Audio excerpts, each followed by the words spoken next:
session of the Planning Commission. We just have one agenda item. Do you want to introduce Darcy? Sure. Our consultants are here again. This is just a work session tonight, and we will go over, I guess, all facets really of the Northwest Area Plan, but the focus will be on the meeting we had, 2 weeks ago? I'm trying to think. But on original town. So I will turn it over to. Are you going to start? Okay, Darcy will start. And we're also going to have Northwest Marketplace discussion too, right? Correct. And I will have some updates before we close the meeting tonight. But go ahead. Sounds good. Great. So we thought we'd actually start with the marketplace update. Matt and Cheney are both here. We haven't talked about this in a month or so, so we wanted to give you guys an update on where things stand with that before we get into the original town piece, and then they may peel off as we get into that if we need more time. So I'm actually going to turn it over to Matt first. When we were here in June, the commissioners had requested some additional information about some case studies to look at. So as we're thinking about Superior Marketplace, there were some other examples in the region that were brought up as, you know, how do we compare in Superior in terms of looking at the marketplace to these other areas? What might that mean for the scenarios? So Matt's going to start with that. Cheney's going to give us a quick update on how the scenarios are progressing based on that, and we'll go from there.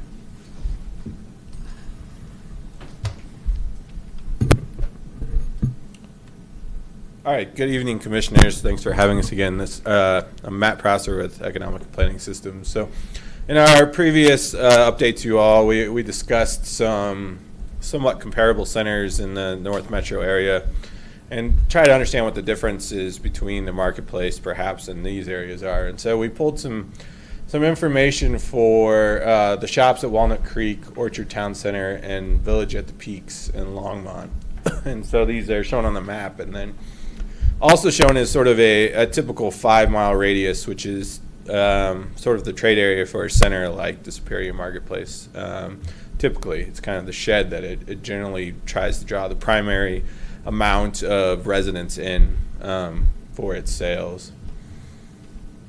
So first we looked at just the 5-mile trade area in terms of its density and its demographics. And so what we found is the marketplace actually has the smallest of the trade area populations, and 95,000 people live in the 5-mile trade area, just slightly lower than the Village at the Peaks, and significantly lower than the other two examples. However, household incomes are the highest Superior Marketplace trade areas. So I think the residents or the households living in the trade area are attractive to retailers because of that high buying power. But the size of the trade area, it's not a major concern, but it does illustrate that it is smaller than these other centers, and it sort of starts to illustrate the concept of why attracting a lot more retail to the area might be difficult. Next, we looked at the mix of uses within a half mile of the centers to see how the diversity of uses within the area around the centers, within the center specific or the developments that are adjacent, how they compare. And so what we found was the marketplace has a less diverse mixture of uses. 80% of the space in and around the marketplace is retail, while there's a greater mixture in the other centers. The shops at Walnut Creek almost have sort of an even mixture between retail, office, and hotel. I will mention entertainment uses such as movie theaters, Dave & Buster's, things like that do fit into the real retail definition here, just for your knowledge. And then lastly, in each of these examples, there is some presence of multifamily residential development within the area. And so really sort of illustrating what helps drive vibrancy and more traffic at different times of day is really this mixture of uses. And so as you can see, the marketplace may have similar amounts of retail and even more in some cases, but it is lacking in other uses comparatively. And so as we talk about things that we can do to try to strengthen the marketplace, I think one of our big comments has been throughout that the more you can drive more people coming to centers for more reasons, it's likely to strengthen the appeal and the demand for retail within there.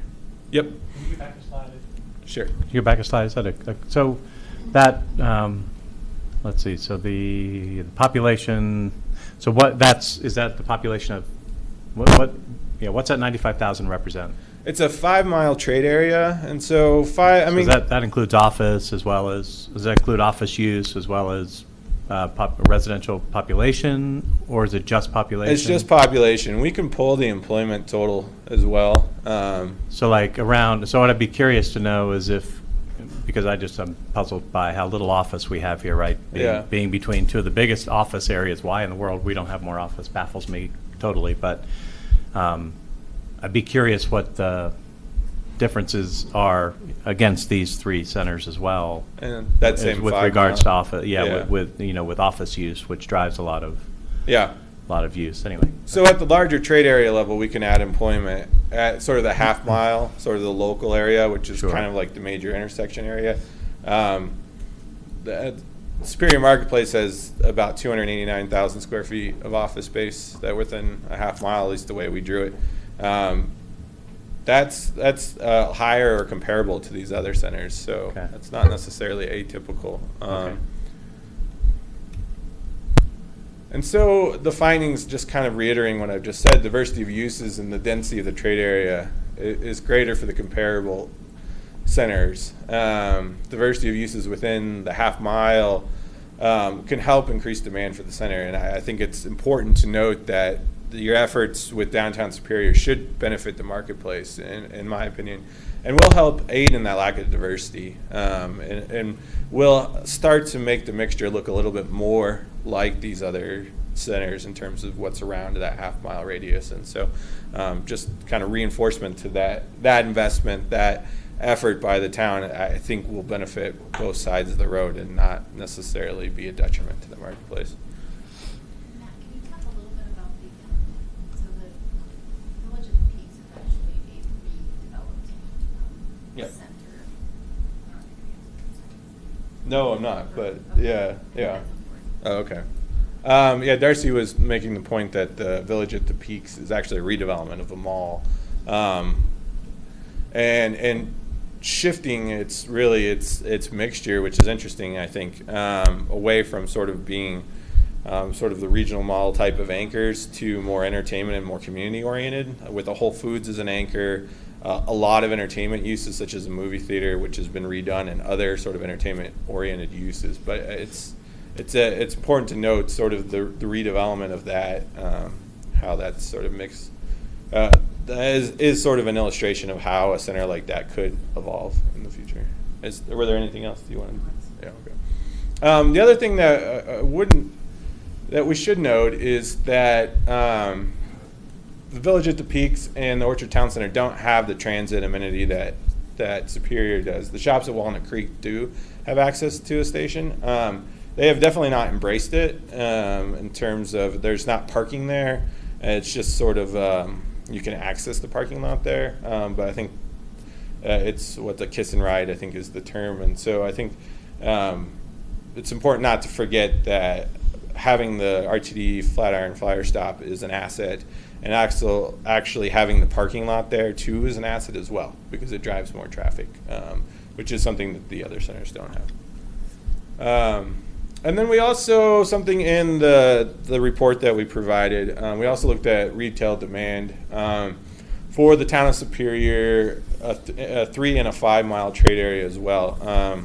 We use 3 and 5 miles for a couple reasons. So 3 miles is typically kind of the community level trade area size for community oriented shopping center. So an example of that would be a grocery anchored center with perhaps another junior anchor or a larger box with it. It's sort of that community goods. It's kind of straddling the lines between everyday goods that you'd go to, like a convenience store or a grocery store, and then more of those at monthly perhaps purchases. Target kind of falls in that 3 to 5 mile typically, whereas like a Costco, a larger retailer like that, a 5-mile trade area is really more of a regional trade area typically.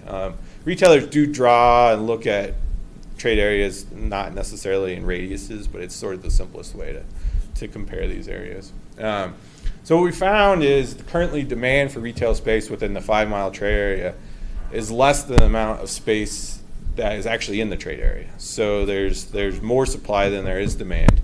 And that's not to be unexpected because we have the Flatiron Crossing Mall. It's typical for areas that have a major retail center like that to have influx from outside of traditional 5-mile trade areas. So it's not necessarily a huge issue, but it does illustrate that the trade area for Superior and the marketplace is pretty well met with the space that's in there.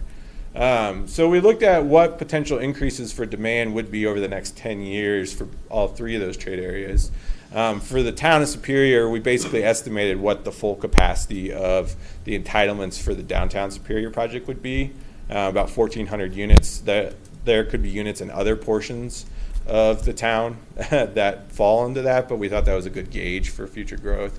And then we used historic growth rates for the 3-mile and 5-mile radius to kind of grow out those, kind of matching what they've been growing for the last 7 or 8 years. And what we found is, while there is a substantial amount of residential growth, the demand it's going to generate is only 100,000 new square feet for the town, and 230,000 square feet for the 5-mile radius. And so it's sort of reinforcing that point that we talked about last time, is that a lot of the large amount of housing growth is occurring outside of the trade area for the Superior marketplace. And so an expectation that a lot more retail demand is going to come even if we build some housing is not necessarily true, although it will create some demand. And so kind of give us a sense that there will be some future opportunities, but we're not necessarily thinking there's a huge opportunity for additional retail. And so I think that drives home the point that it's important to continue to protect and support the retailers that are here and helping them thrive.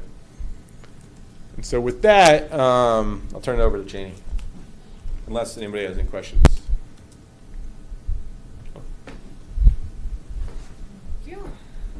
Hi, Cheney Bostic with Studio Seed. My expertise in this project is to look at the Superior marketplace and develop some land use alternatives for future scenarios and the evolution of the center. As Matt said, lots of these retail centers are rethinking their future based on various trends and placemaking and other strategies. So I think the timing is good. When I met with you last, we kind of showed these 3 scenarios that I'm going to bring up again. They've evolved a little bit, but right now we are waiting for some of the transportation analysis before we move forward. This is just showing existing conditions. So Marshall Road, the beast that it is coming through the site and kind of bisecting the site. We've talked about how that road really does bisect and separate the center into these 2 kind of quadrants, and that it's not friendly to pass, on by foot or bike. So we want to make those changes to make it more pedestrian friendly. So what we're calling now option 1 is looking at a lighter touch transformation to the center, where on all of these you're going to see us starting near the transit center here, as there is a vacant pad site and the RTD land, which holds 400 spaces. RTD has a process outlined for these types of partnerships with communities on their parking lots, and we hope to engage with them soon to learn more about their process so we can set you up with implementation steps that make sense. So this scenario really focuses on developing right around there, transforming, really creating a place around the transit center and accenting the access of Center Drive, creating a place there in this quadrant. It also recommends what we call a road diet to Marshall Road, so it would be skinning up that. And again, the transportation analysis, where I think it's this weekend, they're going to take traffic counts. We'll start to understand better. You know, we already know from some previous counts that Marshall Road is really heavy here, you know, carrying over 20,000 cars a day, but then it substantially drops off. So how might we redesign the street, especially from the intersection of Sycamore Street up to 76, to be more pedestrian friendly and multimodal? And then that might help some of the difficult aspects that you see today. So, and I know Marshall Road's heavily used, but we don't get complaints. I mean, it seems to function well, right? We don't see. I mean, living there, I don't notice lots of backups even on the weekends. It's heavily used, but it seems to be efficient. Is that fair? It should be. It's very wide. Yeah, it's very. It carries okay. lots of. Yeah, there's a lot of room. There's cars. it's so big. Yeah. Yeah. Okay. What else should I say? So then Mm-hmm. the skinnying. I mean, because it functions so well, the skinnying shouldn't. So that's part of the radically- reason we're doing the traffic counts, and Alex is coordinating that with LSC. They're going to do that over this weekend and next weekend, from what I understand, as one of the weekends that's probably going to see the most use out here, because school's back in School's session, starting, right, and right. CU particularly generates a lot of business and trips to this area when they come back to school. But I think that's the start. And Alex didn't want to go off of previous data, which I believe is back from Sure. like the 2014 transportation plan, which means it was probably pulled 2 years before that was complete. So we need those counts in order to kind of But That's compared, next I mean, counts. I mean, I guess they help you gauge the Yeah, quality yeah. of So service. counts but the quality of the service, the quality of moving people in and out of the marketplace, I'm equally as interested in. Does that work really well? And the numbers are interesting. Don't get me wrong, especially when you live, when you have Right. traffic going by your house. But when we're thinking about a marketplace, I'm thinking more in terms of how comfortable are people moving in and out of that area, right? How quickly do we move them in and out so that they don't get frustrated and Correct. upset compared to what a count is? And so Right. Well, the count kind of works in conjunction with the width of the roadway, the number of lanes, all that stuff gets analyzed in order to determine the capacity for more Okay. traffic, or the capacity in this case maybe for less. So less- he uses less width. he uses a grading scale, right, of A through D. That's for- how the traffic levels are graded as to what level they currently are at versus And do you know what's an what acceptable we're level. currently at on Marshall Road Not yet. with those counts? Do you know what the grade is or no? So I flipped to this slide just so we could talk briefly about kind of the components of the traffic analysis, because I think you raise a good point.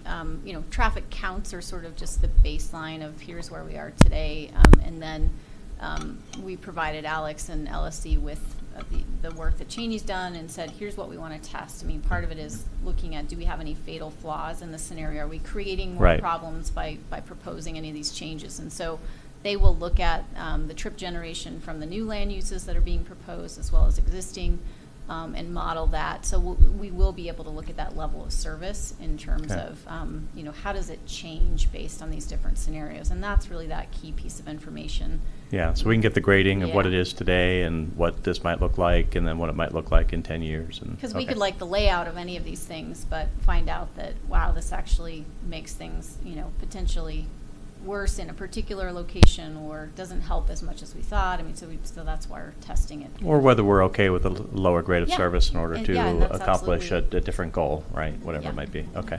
So, All right, sorry. thanks. I will- Thank you. I will jump back. Okay. So with that said, I think, and then the pink just demonstrating more multi-use paths. This could be a combination. You can slice it any way. It's just creating more pedestrian connections across Marshall Road and through the center, allowing people to get to transit and perhaps, after dinner ice creams or going to dinner as a family. Perhaps they might have the choice to ride a bike instead of having to drive, as you likely do today.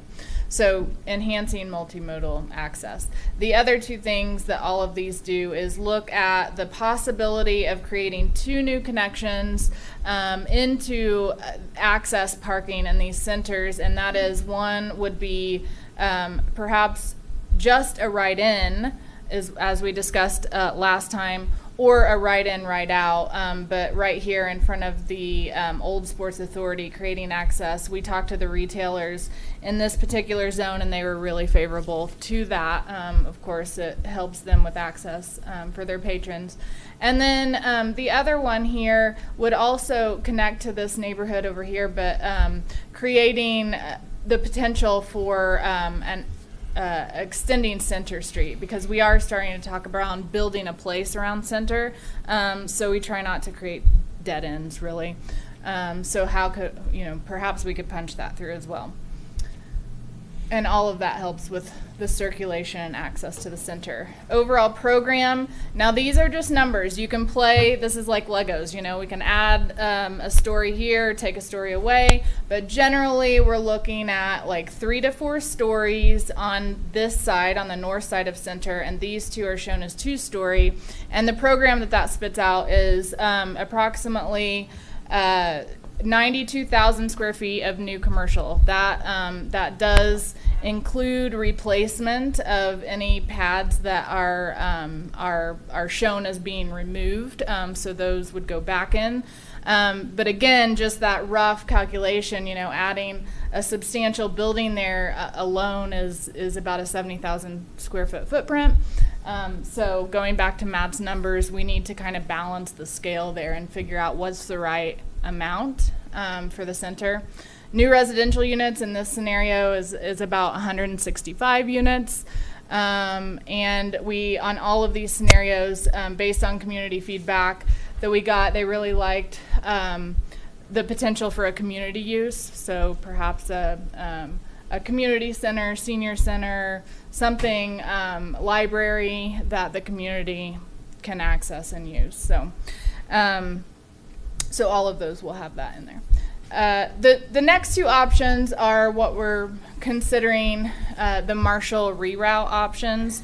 And this big idea came about first from the ULI study that was done a few years ago, but one of the concepts that we like about it is that with our understanding of the center and how Marshall Road currently divides, could we create Marshall Road, a realignment of that, using the existing right-of-way of 5th Avenue here, and then curving into create this kind of weaving spine. What it does is it takes a lot of the traffic that use Marshall Road and gives them visibility and access to the big boxes that most of the traffic is going to. And then that allows the rest of the center, on the eastern side, to be rethought and reimagined as more of a grid with walkable streets and some new uses. Again, this one focuses on, as I said, around the transit center, around Center Drive, creating a marketplace green, adding some density around the transit station, and figuring out how to swap RTD parking with a parking structure here. And so the big changes and the traffic analysis is going to test this is rerouting Marshall Road, connecting 4th Avenue up and around, so providing another network through the center. An underpass here where the existing detention is, so the grade is already there. So while it is expensive to move the stormwater detention, it actually provides some opportunity as well, because you've already got the grade there to go under with a pedestrian pass. So this program, adding again around 97,000 square feet commercial, replacing 39,000. So you can see some of the pad sites that would be replaced. This one actually does look at a concept here along Sycamore Street with adding some housing, a different diverse mix of housing, maybe townhomes or small lot single family, that we need to think more about and test and understand the pros and cons to that, but just as an option to explore. This one has about 228 units, again in 3 and 4 stories around here, 2 stories here, and this would be small lot single family. And then it also has the community use. How many people per unit do you think about? Is is it roughly 2 or 3 per unit, like So population growth? I just looked at this today, and I think historically, or when we did the comp plan, we were estimating, or we had the data that it was 2.67 in Superior, and I think for something that's a little bit more density, we'll probably estimate a little bit less. Something maybe closer to 2.5, or maybe even a little bit less. Yeah. Yeah, Matt's data said Superior currently is 2.8. It generally is a family-oriented town, but this model would be a little more oriented to young professionals and people without kids. So the next one, and I'll just toggle back and forth so you can kind of see the difference here. These are very similar. I think the outcome of the traffic analysis generally will be about the same. It keeps Marshall Road in the same alignment, but moves 4th Avenue over to make a more direct connection with the existing, and then creates a grid around using the existing access road that's here that goes right to transit. So this one, the big thing here is that in the first scenario, we are utilizing the existing right-of-way of Marshall Road, existing Marshall, to put a new 4th Avenue in. So you're replacing public right-of-way with public right-of-way. Whereas this one, you can see the dashed line. It might be an opportunity. It might be something that we need to study in terms of how this would be phased, I think. Could be problematic. But there is opportunity for, providing additional land that used to be public right-of-way that could be used for new development. So there might be a trade-off there to consider. Both of these need a little bit more analysis in terms of talking to CDOT about, I think with any of these reroute options, you're going to look at devolving Marshall Road from a current CDOT facility to a town facility. So you would basically take over ownership and maintenance from 76 to McCaslin. So that's public right of way, and then you have ownership to design that street as it should be to fit the character of the town.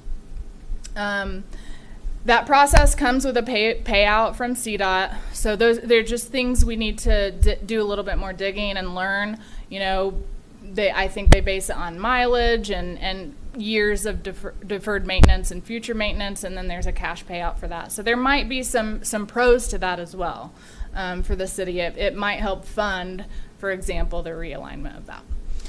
So again, this one, same configuration here with the Marketplace Green, with extending Center Drive, creating more of a Main Street feel there.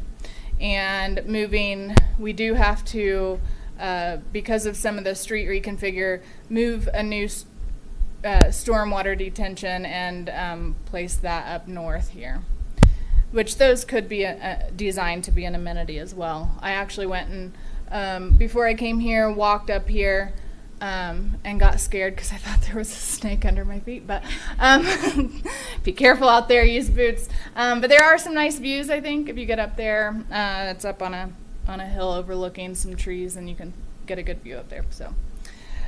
Commercial program here, about 102,000 square feet of commercial. So again, this is getting to the limits of the town, adding commercial. So I think we need to, again, tip the scales and look at a good balance there. New residential, about 220, and then keeping the community use. So those are the 3 options that we are studying right now in terms of transportation analysis and what does the future, build out, and does this help us? What does it cost? What are the, pros and cons to that? We'll study and continue to look at the urban form opportunities and land use opportunities as well. So just some quick scenario evaluations, the things that we're thinking of off the top of our head. Scenario 1, the plus is that it's the least invasive, lowest cost. The negatives is that it may be difficult to attract new development, doesn't really get, that big idea of rerouting Marshall and opening up the center for more opportunity in terms of placemaking. Scenarios 2 and 3, frees up land for redevelopment, reinforces the two distinct shopping areas, east and west of Marshall, and more directly takes cars to the major anchors. And the negatives are that, yes, it will be expensive. Again, we need to study that CDOT relationship and payout. Requires owner participation. Retail along Center Drive might not be viable without redevelopment. And scenario 3, roadway network creates less for near-term steps near RTD parking and station because of the phasing, again, that goes into that. So those are all considerations that we're going to keep studying. And then the next steps, so we're waiting the findings. Again, they're doing traffic counts this weekend, which we would consider sort of a peak condition right before school starts. And then they'll go through their modeling and we'll be in touch and kind of, again, like I said, tip the scales and have an iterative process about the decisions we make within the Superior Marketplace based on that. We are scheduled to come to the Board of Trustees September 10th. And again, this is just an update to update them on the process. We won't have clear recommendations at that point. We just want to check in and let them know how the process is going. And then September, early October, prepare those summary of recommendations based on the traffic analysis and future decisions that we make based on programming and land use. And then a final round of engagement in October, and hope to come back with final presentations late October, early November. I think that is my update. So. Yeah, do you have questions? I do have a quick question there. Mm-hmm. And it's just, pretty simple, but is there a way for us to get hard copies of the 3 scenarios that you're proposing there so that we can kind of prepare them or look at them side by side? Sure. I can Would it be get that to possible? you. Yeah, PDF would be fine too. I'll take The electronic, PDF. but print, yeah. Yeah. Mm-hmm. Yep. Otherwise, it looks good to me, so thank you for doing that. And between option 2 and 3, is there a possibility of getting a calculated square footage of asphalt between the 2 different scenarios? Because it looked like 3 had quite a bit more asphalt. Maybe not, and I think when you just toggle between it now, it's. But it Yeah. is, I I think when you square off 4th Street or whatever it is that goes in through. On the furthest right, yeah. So 4th Street there's not a whole lot going on in the top right, but then when you toggle to the next one, then you see that it seems like there's a lot more asphalt. So I'd just be interested in knowing how much more asphalt and then what the impact would be from a cost standpoint of maintaining for the town. Mm-hmm. I'd also add sort of in those 2 options, if you look, as you move to this last one, longer term, it creates a more formal block structure, which would be more supportable of more redevelopments as the market evolves and change, and perhaps the town is more open to, more development. So it creates more of an opportunity because it kind of creates more kind of paddable sites. And so some of that asphalt asphalt in terms of parking might long term be somewhere where development could occur. So. Something to consider. I have one question. Apologies that I'm new. Sorry. Apologies that I'm new to this process, but I'm kind of curious. There's 2 major stakeholders I see here. One's the marketplace themselves, and one's Colorado DOT. And just curious how much involvement you've had both with the marketplace and also how likely Colorado DOT is to give up a state highway to a town in a road diet.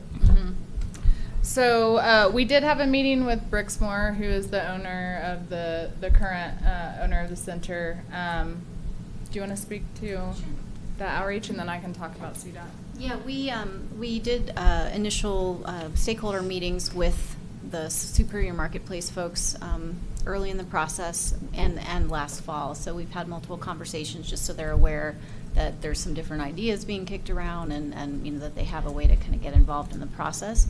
As Cheney said, we will want to you know, as we get into more details, we kind of started way up here, we're getting more and more specific in terms of where these alternatives might go. But we'll need to have more conversations, but that's absolutely part of our process, is to kind of keep them in the loop and get their feedback. And you know, I think just, you know, from the standpoint of the businesses and other participants in those early conversations, I think there was a lot of excitement for those who are, you know, have businesses in that area. They're really looking for ways to help address some of the vacancy concerns that, you know, people have raised and other things. And so some of the not little, but more targeted improvements that Cheney mentioned, like the write-in, you know, on the south side, you know, those types of things could make a big impact on them. They see sort of in the near term. So I think that's part of why moving forward, we'll probably be looking at kind of a set of, you know, near-term recommendations in terms of possible strategies to consider, and then, you know, some bigger things like, you know, do you really want to look at seriously the Marshall Road potential implications and what that might mean. So I think just, you know, part of why we wanted to touch base with you all tonight was to just kind of confirm that at this stage of the game, you know, knowing that we are to go back to the town board for an update on September 10th, you know, where we stand on the traffic. We're not going to have, you know, the full results of the traffic study by then. We had hoped to, but are you guys comfortable with us, you know, sharing these ideas with them based on the feedback you guys have provided? Is there anything you're not comfortable with us, you know, bringing forward to them as an update for now? And I think we'll have that discussion. Okay, sounds good. Tonight for sure. Yes, go ahead. I would really like Microphone.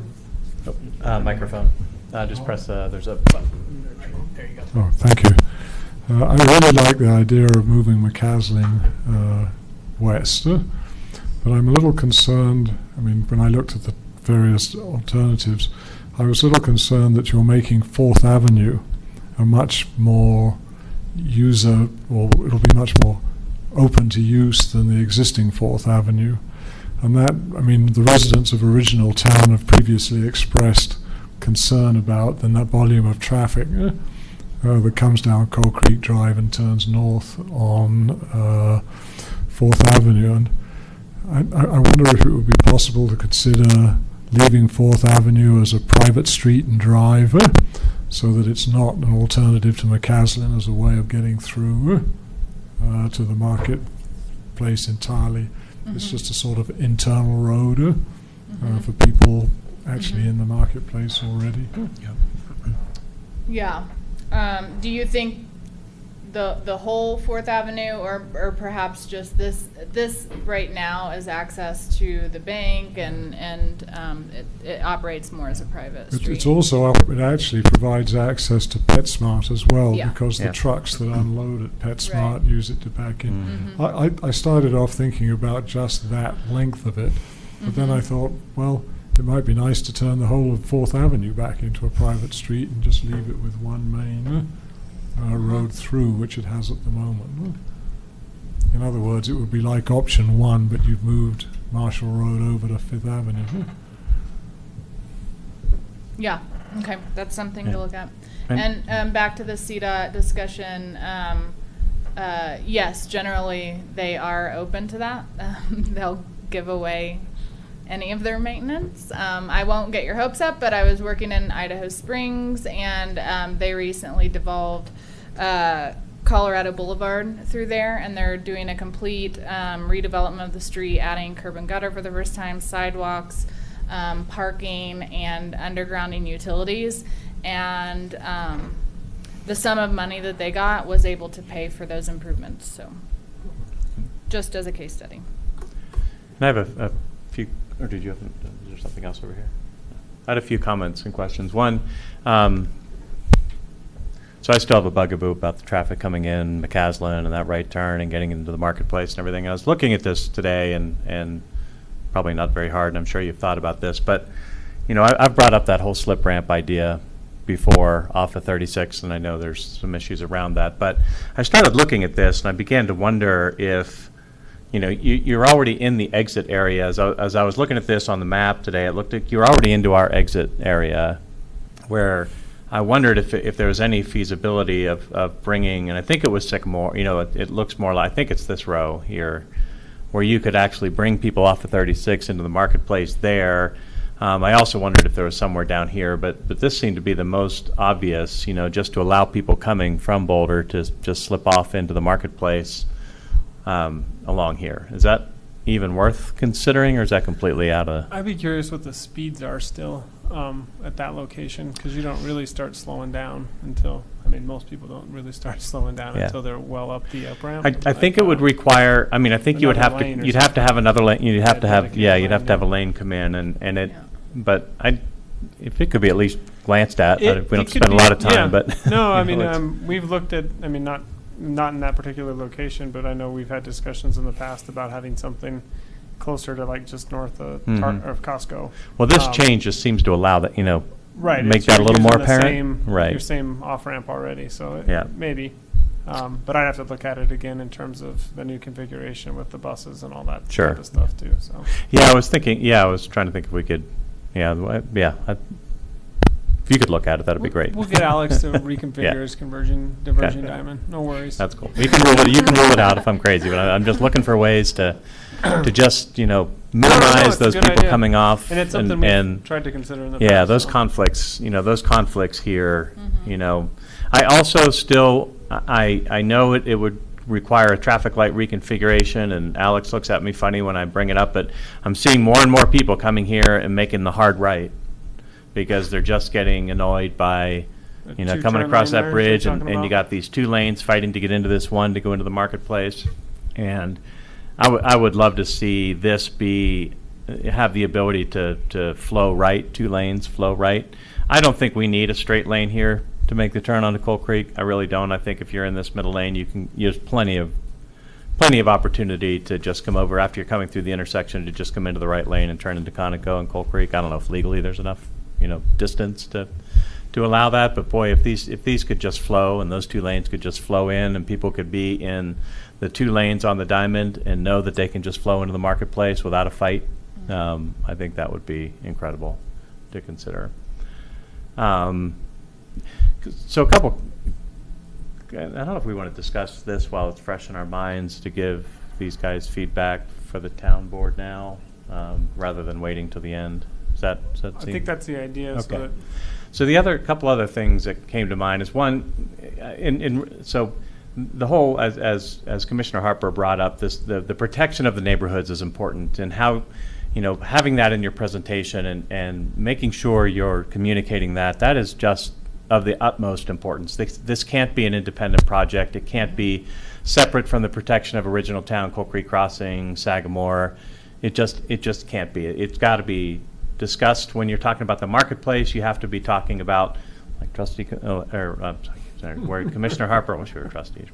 Commissioner Harper was mentioning, you know, what does this look like? How does it impact the flow into the neighborhood? And same thing with Center Drive. What does that do? And does this, you know, this is less of an impact because it doesn't connect right into the neighborhood, but just as you're discussing this with the board and with us, make sure that there's some discussion around the protection of our neighborhoods as we talk about this more.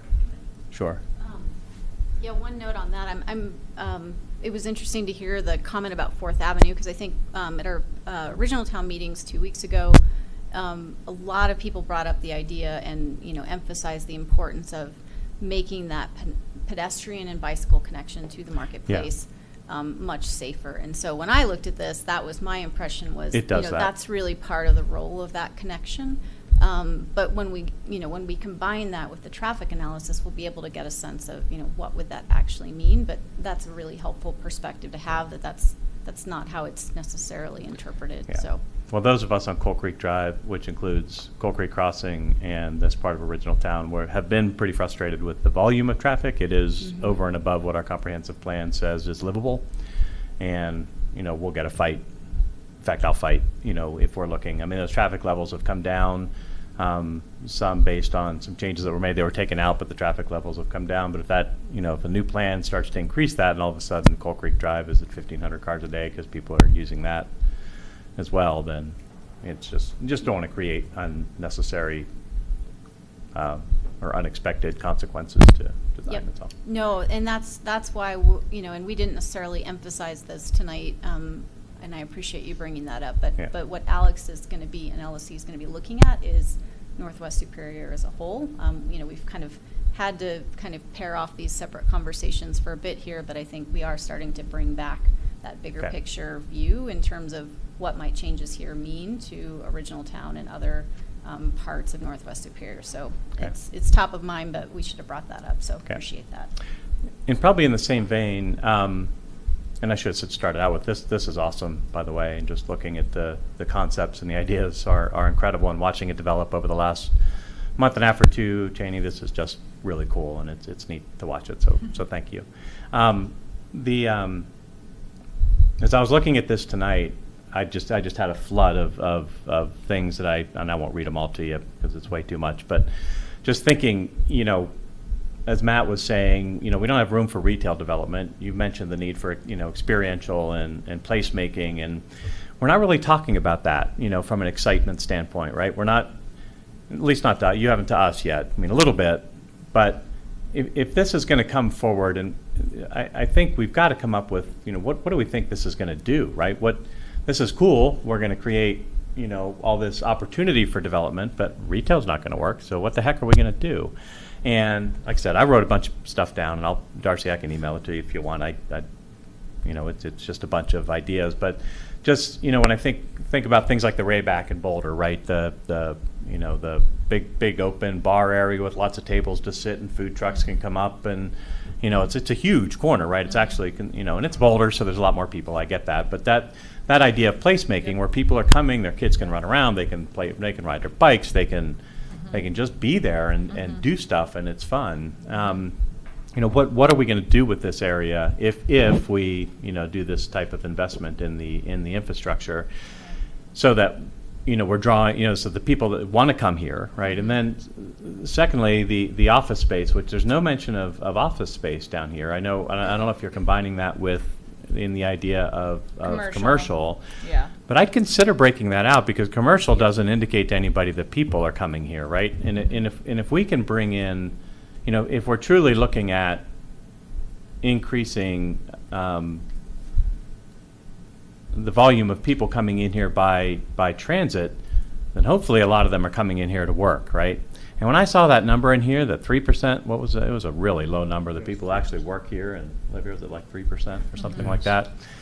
I think we should be talking in terms of how do we get that number up? How do we get the people who live here working here, probably in there, right? Because they're off down in Denver, or they're off elsewhere spending their money during the day at these various placemaking places, right?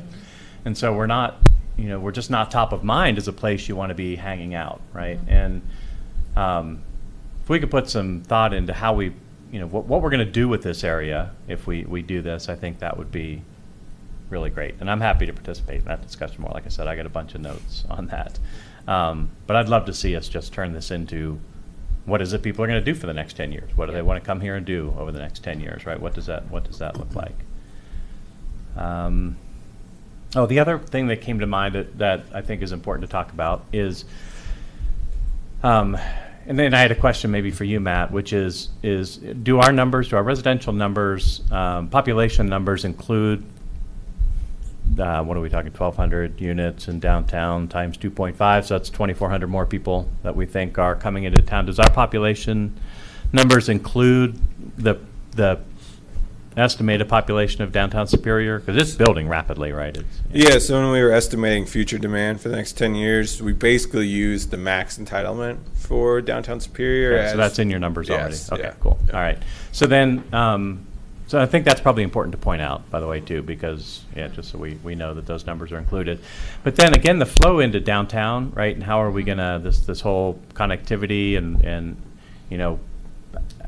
how are we going to move people between downtown? And I was writing down a bunch of stuff there too. It's like, if we have discussions about electric vehicles, and I think about bike rentals, and if we're truly creating placemaking and we're going to bring that many more people into this area, how do we move them between the marketplace and downtown in a way that people want to do it, right? We know the little transit buses they don't seem to, in places I've seen that doesn't work, but if there's just really clean connectivity, easy to move between downtown Superior and this area, I think is really important to talk about too, because we're not going to get people from over there coming over here if they don't want to. And if there's a nice, beautiful parks along the way, next thing you know, you could be walking over here, and next thing you know, you're here because, you're not taking some long trek, from downtown to Marketplace.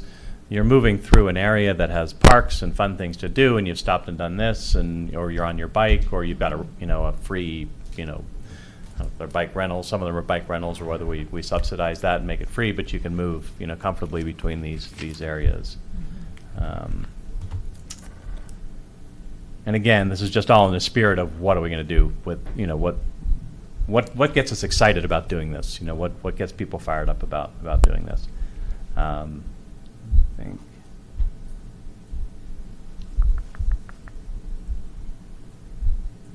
Yeah, that's probably everything. That's probably good. So, Thank you. Did I spark any other questions? Yeah, go ahead. Yeah, so I do agree with Bob. I think that there needs to have what we anticipate office space as being broken out of commercial in general. I think that kind of makes a difference, and that we need to look at those and be able to look at those separately. As I look at this, I like option 2 and option 3. And I like the idea of, even though I hear there's some concern, of extending and better utilizing 4th Avenue. From what I heard from the community meetings and the people in Original Town is that they would like more connectivity to the marketplace. And that seems like a good idea, in addition to making that intersection more safe.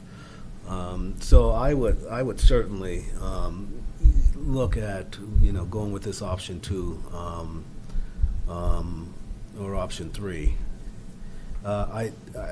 It feels like in option 3 there's more of a grid, and although it offers kind of better pad locations and creation, it feels a little bit closed in still, and unless I'm missing something there still seems to be, and there may be some issues with connectivity as you bring those streets in and kind of grid them off like that. So that for me flows a lot better. This one does.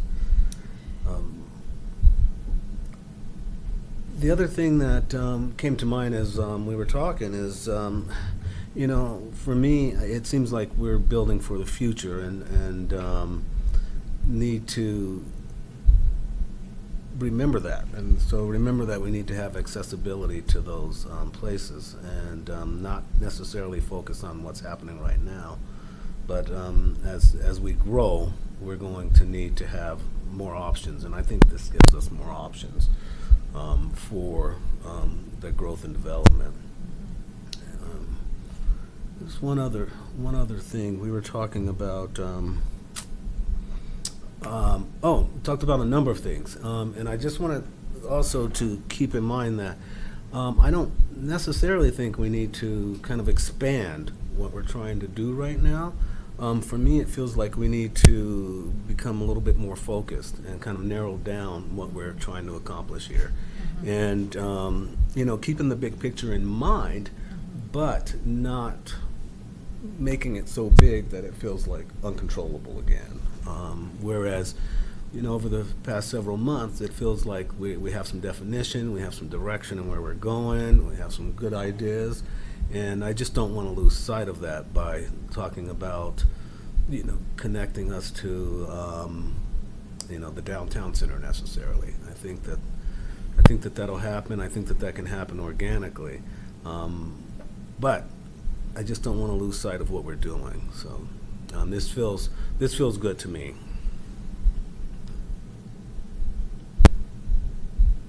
One thing that one thing that's sparked when Anthony was talking is there's been discussion about, can we deal with this somehow where the residents can get across Marshall safely here, and I don't know if that's an underpass or if we do this new road here, if there's any opportunity to create a way for folks in town to get across from here, but I know that's come up in the past. Yeah, somebody actually at the last meeting provided us with an old site plan, and I wanted to go check on that. They may have built, do you know if there's a pedestrian refuge in that median? Yes. The original plans had, was Yeah. that? There is, yes. Okay, so the infrastructure's there. I mean, that's as easy as providing a blinking light that says pedestrian crossing that, is activated by pedestrians. Again, we'll have to talk to Alex. It's really close to that Yeah, intersection. it's close to Marshall, but yeah.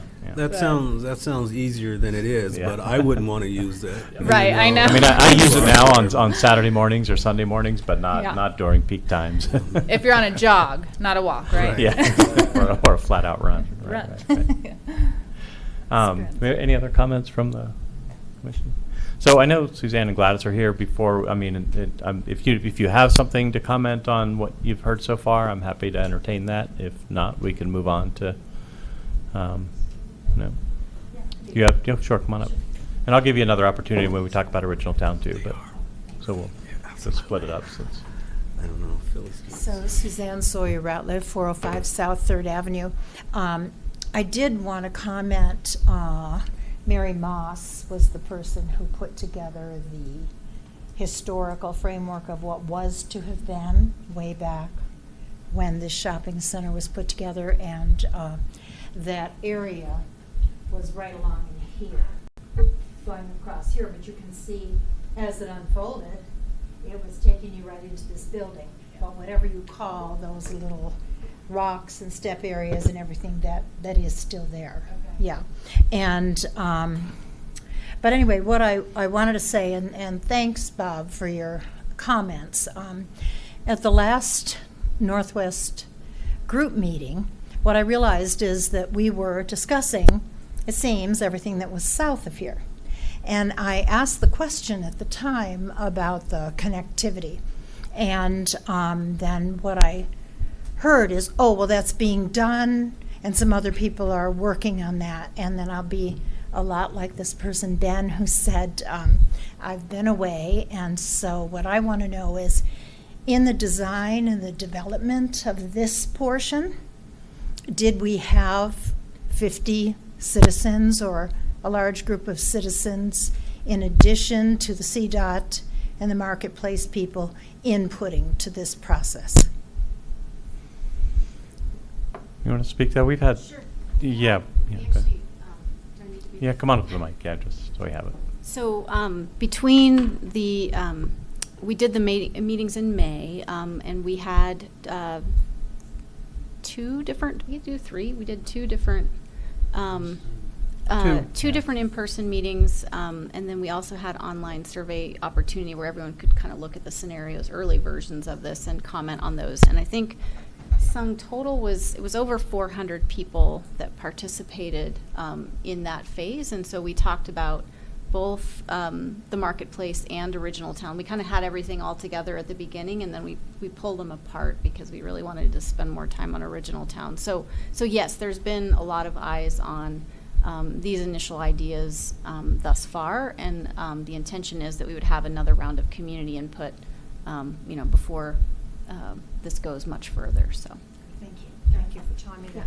And more broadly, the outreach that came before in this process. yeah, and I think we part of what drove the initial scenarios in May was coming from that outreach in the fall that I think you were part of, and we had about 600 people participate in the fall. So, we weren't talking specifics to that point, but I think the idea of having better connectivity has been around since, and obviously before the fall, but came out loud and clear in that feedback. So, Great, thanks. I think Bob's comments, all of you, Anthony, I think your comments too, Mr. Harper, really, this to me shows a very strong infrastructure framework. And I want to agree with your input that what's missing here are connectivity issues. And I think particularly, and this is a lovely diagram, and it's so well done and professionally done, so I want to compliment on that. But clearly, when we're not seeing the streets and when we're not seeing connectivity going over this direction, I think these are indicators that that piece is missing. That would be just a clue to me. So that's what I would include. And I would also say, at this point, as we're doing this kind of thing, even all the more input, I have a great trust in this planning commission. So, and I'm assuming that our town council as well will be inputting a lot more. And if we could map over what we've gotten at these meetings with the people-oriented parts into this, what seems to be a more business-oriented part, I think we'll have a better marriage going forward. Thanks. And to build on that, what Suzanne was saying, I know in the last meeting we had where we had everybody come in and do the tour and the work set in the session was this idea of Founders Park and utilizing Founders Park and bringing public art into this and potentially farmers market ideas, and again thinking about where we're going with this. That'd be a good opportunity if we could, like what Suzanne said, if we could tie in some of the neighborhoods, at least identifying that they're there, and talk about some of the thoughts and ideas that came out of that session would be great to have in here as well.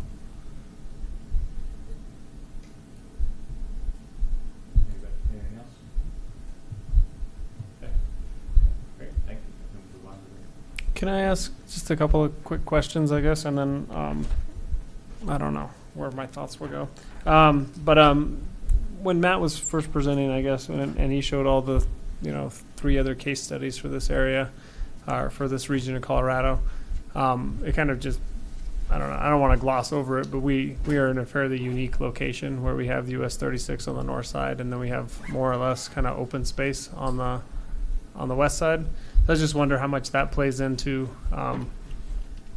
one, I guess, to me, I guess the most obvious thing would be that it's more critical for this Superior Marketplace to have a mix of uses than perhaps the Orchard or the Shops at Walnut Creek or the Village at the Peak, which is surrounded by residential on all 4 sides, or surrounded by development at least on all 4 sides. So that's one piece of it all. And then I think that kind of comes back to the connectivity. We have the RTD site, which is an asset, and we have obviously US 36 and the visibility, that's an asset, but I'm wondering how much push and pull there is to it being a constraint as well as being an asset, and whether or not that affects our study at all. No, I think you're right on. I mean, if you look at the I'll try to make this work. If you look at this area, I mean, that's all open space. There's nobody living there, so in theory nobody could potentially be shopping, and you don't have those constraints definitely in these areas which are denser, and even to a degree in Longmont up there. So yeah, your trade area it's longer and sort of more differently shaped because of that. So that is a major consideration, and that's part of one of the messages going forward, is that there will be growth, new housing, and hopefully a fair amount of employment in the trade area, but its opportunity is not quite as large perhaps as the Orchard Town Center in terms of future growth, and even Longmont to a degree, because of the opportunity for new growth in those areas is so much larger, whereas it's limited here. And then you mentioned that your projection, I guess, off of the new commercial area of 100,000 square feet within the town versus, if I have the number, or 230,000 square feet within our 5-mile trade area. Yeah. Was driven in part by the 1,400 new units within the town center. Did that analysis also take into consideration the new commercial that's planned for the town center, or is that just 100,000 square feet of supportable retail area for all of the town? Yeah, that's total. So not netting out anything that would be built in the town center or in downtown. Okay. So that's important to note. So I guess just to summarize what I feel like the other aspect of this whole thing, and more to maybe respond to Commissioner Miller's question earlier, But we're going to circle back to Brixmor and have their involvement again. But this is also, a very critical area for the town in terms of our commercial base. So it's something that the town and Planning Commission in particular has, taken a lead role in to try to, be proactive about continuing to make this space vital and, successful. One of the key things, I guess, that has come out to me as a possibility is the devolution, is that what it's called? Of Marshall Road, and I think that might just be like an easy thing to kind of tee up as a suggestion that we explore that. I think Alex has already had some conversations with CDOT in the past about this, and it could be a very critical thing to both finance it and then give us a certain amount of control over one of the main things that we've heard, which is the connectivity. So I think that that's a key part, and I think that one of the other kind of low-hanging fruit in my mind is rezoning rezoning the marketplace to allow for the mix of uses that it seems to need in order to support this. So I just want to make sure that when we go back to Planning Commission or go back to the board, that those two things, well, actually three things really, the connectivity, the rezoning, and then the devolution of Marshall Road are kind of highlighted as critical, pieces. This is your recommendation, so I don't want to be stepping on anyone's toes, but I want to just kind of, make sure that we're not losing sight of that as we kind of get into the finer grain of some of these recommendations. So those are the three things I wanted to mention. Yeah, what is a realistic view of the viability of this happening? That's, we're looking at this with, excited eyes and, cool thoughts, but is it viable? Is it realistic? I think those are some of the questions that are going to come out, so.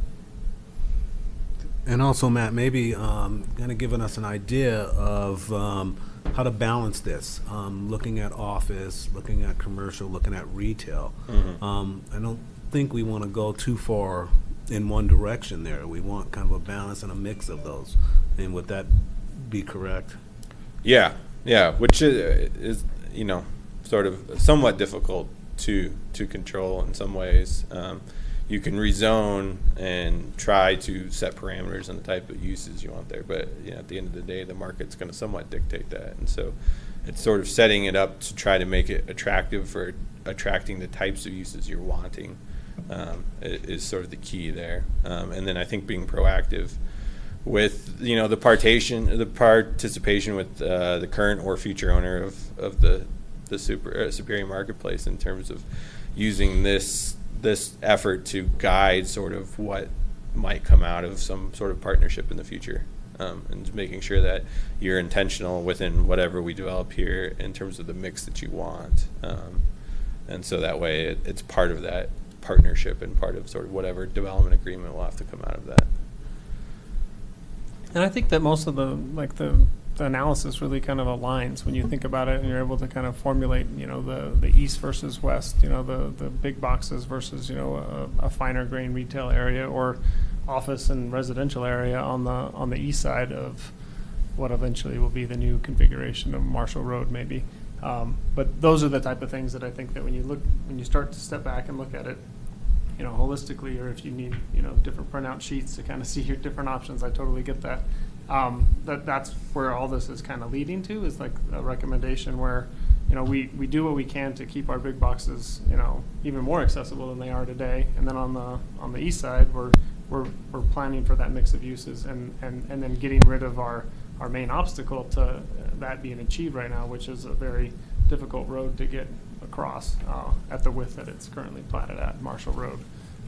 So that's how I think it all needs to be, kind of presented as best as we can. This is so much information. I know we're going to get in. I loved your idea about the Rayback Center, and I was also, the one thing that kind of occurred to me is the RTD has this big site that's used probably, 95% full Monday through Friday, but on the weekend it's available, and I wonder whether or not if we had some option to bring in food trucks, to that location. I don't know whether an RTD allows you to do anything on their property, so I don't want to get too far ahead, but I mean, that just seems like those are the opportunities we want to be able to identify and explore and flesh out. So thank you guys. I know you're going to take off, and we have a big chunk to still. I'll make, We had I'll one make more. kind of I think we had one more question. kind of high level comment. It feels like, and you kind of just touched on it, there's these catering towards the big boxes that are already there, and there's kind of trying to create a mixed use place that residents of Superior might want to come visit, maybe adjoining communities. And I'm not sure you can do both long term. And I'm not sure the big box model is going to last for 20 or 30 more years. So I guess the way I'm leaning is you make this a place that Superior wants to come visit. And, 30 years from now, I don't know if people living in Boulder are going to drive to the Costco in Superior. They're probably going to get their stuff delivered. And so I get the need to support our existing tenants. But I hope this kind of sets a vision that this is a place that Superior wants to come, because Louisville has their downtown, Boulder has their downtown. This kind of needs to be a place that Superior wants to be visiting. And along with that, and this might be an elephant in the room, I don't know, but it seems like there needs to be more households planned for the area to really support food trucks, to really support a lot of restaurants, to really support kind of the activity that makes someone want to hang out in a given place. Because I think we could talk about all these cool things we'd love to have happen there, a farmer's market, that sort of stuff. But if there's not the rooftops and there's not the households nearby to support it, I don't see people driving from some other places that have really cool places like that already to come to Superior. Just a thought.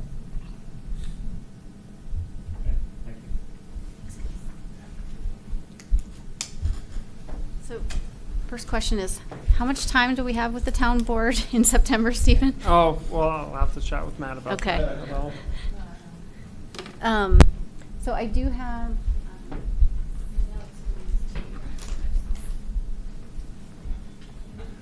That is a great question, Darcy, because I think it will stimulate excitement and questions and comments and thoughts, and that probably needs to be considered. No, I'm excited to hear the desire being expressed to bring everything back together, because I think early on everybody was just suffering from information overload, and so we kind of went this direction. But I think that is important, and it's good timing to kind of provide that context. So shifting gears, so you all, and I do have more hard copies if that would be easier. I didn't want to just. I thought we could just kind of walk through the summary that we provided in terms of some of what we heard, and then what our initial recommendations are based on the additional outreach that we did 2 weeks ago. I think we had almost everyone up there participate, and we really appreciated you guys being involved, and I think having you all help facilitate was really really great, so thank you for that.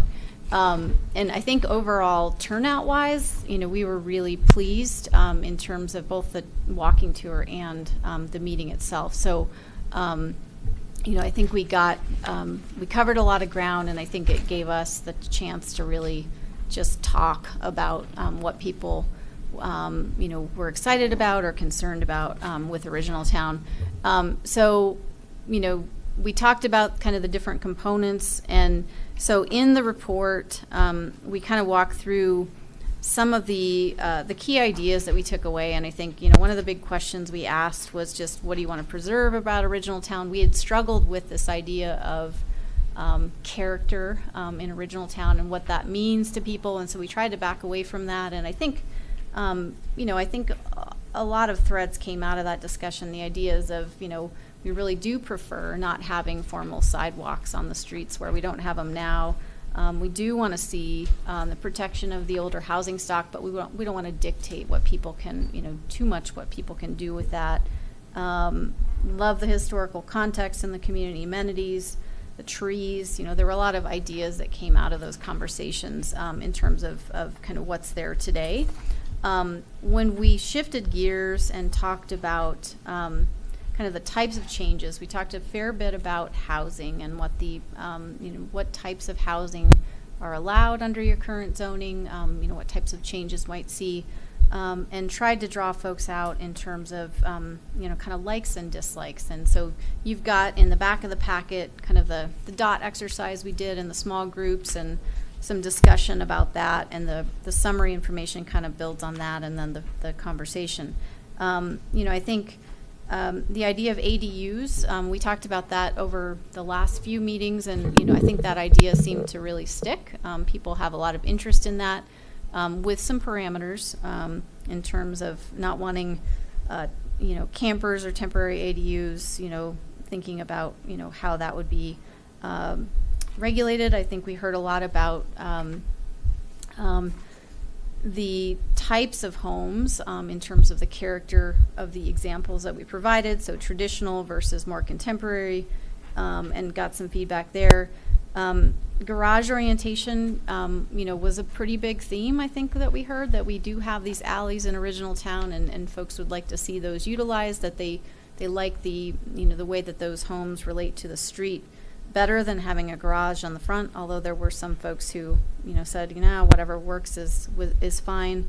So there were a lot of different pieces that we talked about, and what we've tried to do is really think about those as we got into the potential tools discussion. So at the end of that meeting, we circled back to the 4 different options that we had proposed back in May, which was everything from keep our current zoning, not make any changes, to look at kind of a progression of potential tools. So everything from design guidelines to design standards with some incentives. And, a lot of discussion about that, and I think kind of leaving that meeting and pondering this for a bit in terms of, what we heard. What we've proposed is kind of a combination of things. I think one of the things that really jumped out at me was this idea that we may not want to treat the single-family areas of Original Town the same as some of the new development areas of the RM areas. And so what we've proposed is a little bit of a lighter touch, if you will, for potential standards and incentives in the single-family areas, and then looking at some additional tools for the RM areas that would get more at, if we have more than one home, I think that was the other kind of idea that came out as people were talking, that's going to have a much bigger impact. If someone comes in, buys up several lots or has a larger lot and can build 3 or 4 homes, collectively that has a much bigger impact on the feel of the neighborhood than if an individual chooses to build a new home or build an addition. And so we tried to take that into account. So in terms of the overall intent, I think, bottom of page 11, we've kind of picked out 4 things here in terms of what we think we heard, in terms of what this idea of some design standards and incentives might look like. So the first was that, we really want to avoid cookie cutter development. I think that was kind of a term that came up again and again in the conversations, and people saying, even if those homes have front porches, they still look cookie cutter. We don't want this to feel like, kind of a cookie cutter neighborhood. That's not who we are. So reinforcing the eclectic character of Original Town, maintaining a greater degree of flexibility for single-family homes on a single lot versus multi-unit projects. So the question came up, I think someone framed it as, is there a way to make this work? How do we kind of basically tip this in the favor of those who've been here for a long time? And there's not really a way we can do that fairly. But what we can do is look at it in terms of existing development, in kind of one house versus multiple homes. And so that's how we've tried to approach, or we think we could approach that kind of issue is give more flexibility to individual homeowners who want to make changes, build a new home, but recognize that if a developer comes in and wants to build 4 units or 6 units or more, that there's some different levels of controls that might kick into place. ADUs, and then I think we definitely heard a lot of interest in trying to make this incentive based wherever possible. We talked about the idea of having kind of a menu of options, for ways that people could meet a particular standard. Again, going back to that Original Town has an eclectic character. People wanted to embrace that and reinforce that in kind of any strategy moving forward. So I'll stop there for a minute, and I'd like to get initial reactions, and then maybe we can dig into some of the specifics if you like.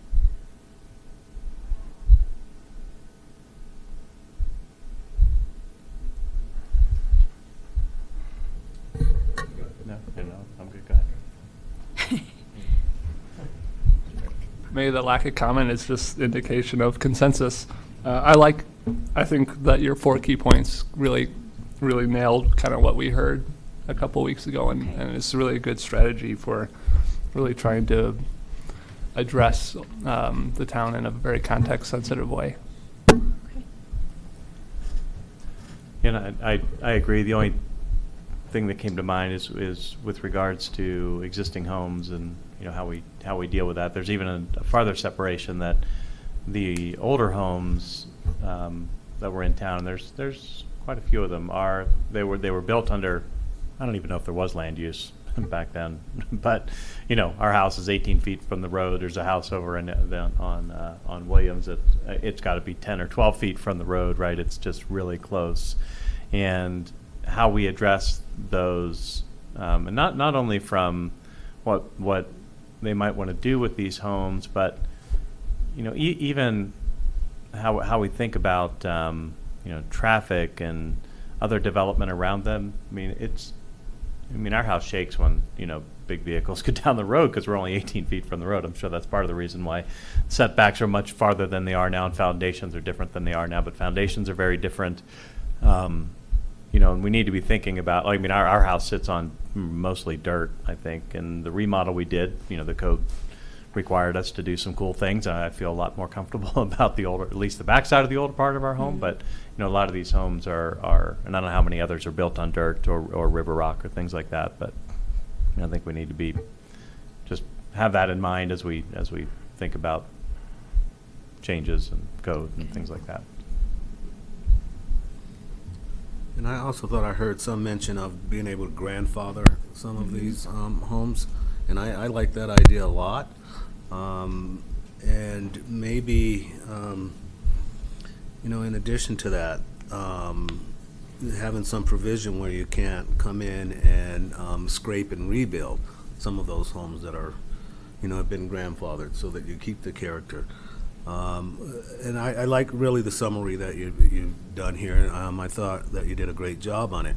That's exactly kind of the feedback I heard from the group when we met with them after the walking tour, is that they like the diversity of their neighborhood. They like different houses. They like different style houses there. There is one house in particular. It's a 2.5 or 3-story home. And the people in the communities love that home. They say, absolutely, do not do anything with it. It's beautiful. So I think if someone came in, they bought a lot, and they wanted to build a house kind of similar to that, or as equally exquisite, then I think that that neighborhood would be okay with that. So what I really have been thinking about in regards to that is we need to come up with the tools, find a way to work with the developer or developers to work closely with the town in developing some of these homes, and making sure that they're not building 2 similar looking homes next door to each other, but build one of those kind of modern, everyday homes in the neighborhood. Just don't put another one like it next door. And then just kind of scatter those out through the neighborhood. So that's kind of, where I've been with that and what I've been thinking about.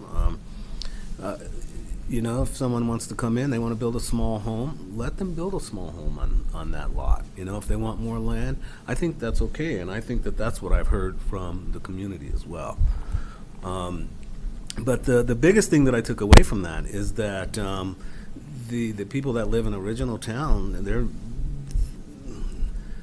they really don't mind having the change, and they are okay with some of those bigger houses coming in, and I had a different impression initially before we began this process, which is that the people in Original Town didn't want any changes at all. They liked the vacant lot next door to them, and they wanted to keep it that way. But I heard differently from these meetings in this process. So I think that we just need to find a way to support maintaining the character, and I'll use that term because that's kind of what it is, the eclectic character of Original Town. The other thing that I like that came up is that there is a lot of support for the manufactured homes remaining there, and I think that was huge because the neighbors they like those homes there, a lot of them. And you go into a lot of other neighborhoods, and you want people want those out of there, So, and I think that adds to the character as well. So that's kind of where I am with that. I think you've done an excellent job in summarizing this and getting this together, bringing some definition and some clarity to kind of the direction that we need to go in. So I want to applaud you for that.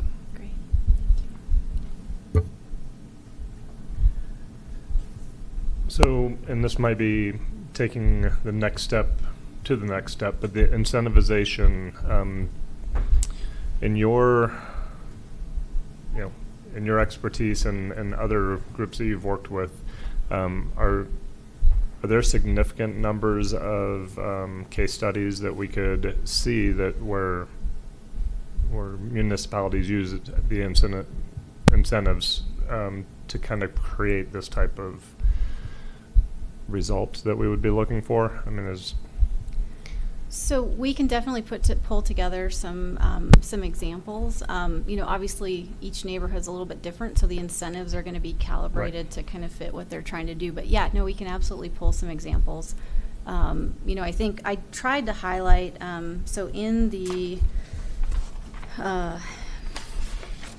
outline, in kind of walking through, what might this contain, and, kind of all of those types of things. There's a few spots where we've called out, potential opportunities to incorporate incentives. Mm-hmm. And I think one of the things that will be, if you all want to move in that direction, I think will be to kind of work with the community to kind of determine, what is the give and take. So there's different types of incentives. So one would be, to use Commissioner McCool's example, if you had an existing home and you could grandfather in, the existing home, you wouldn't have to comply with certain things. Or an example would be, you may not be able to build, and I think you brought this up at one of our prior meetings, you couldn't build a porch on your home because it would be within the setback. So that's an easy thing we can kind of give someone. That's an incentive that we can give.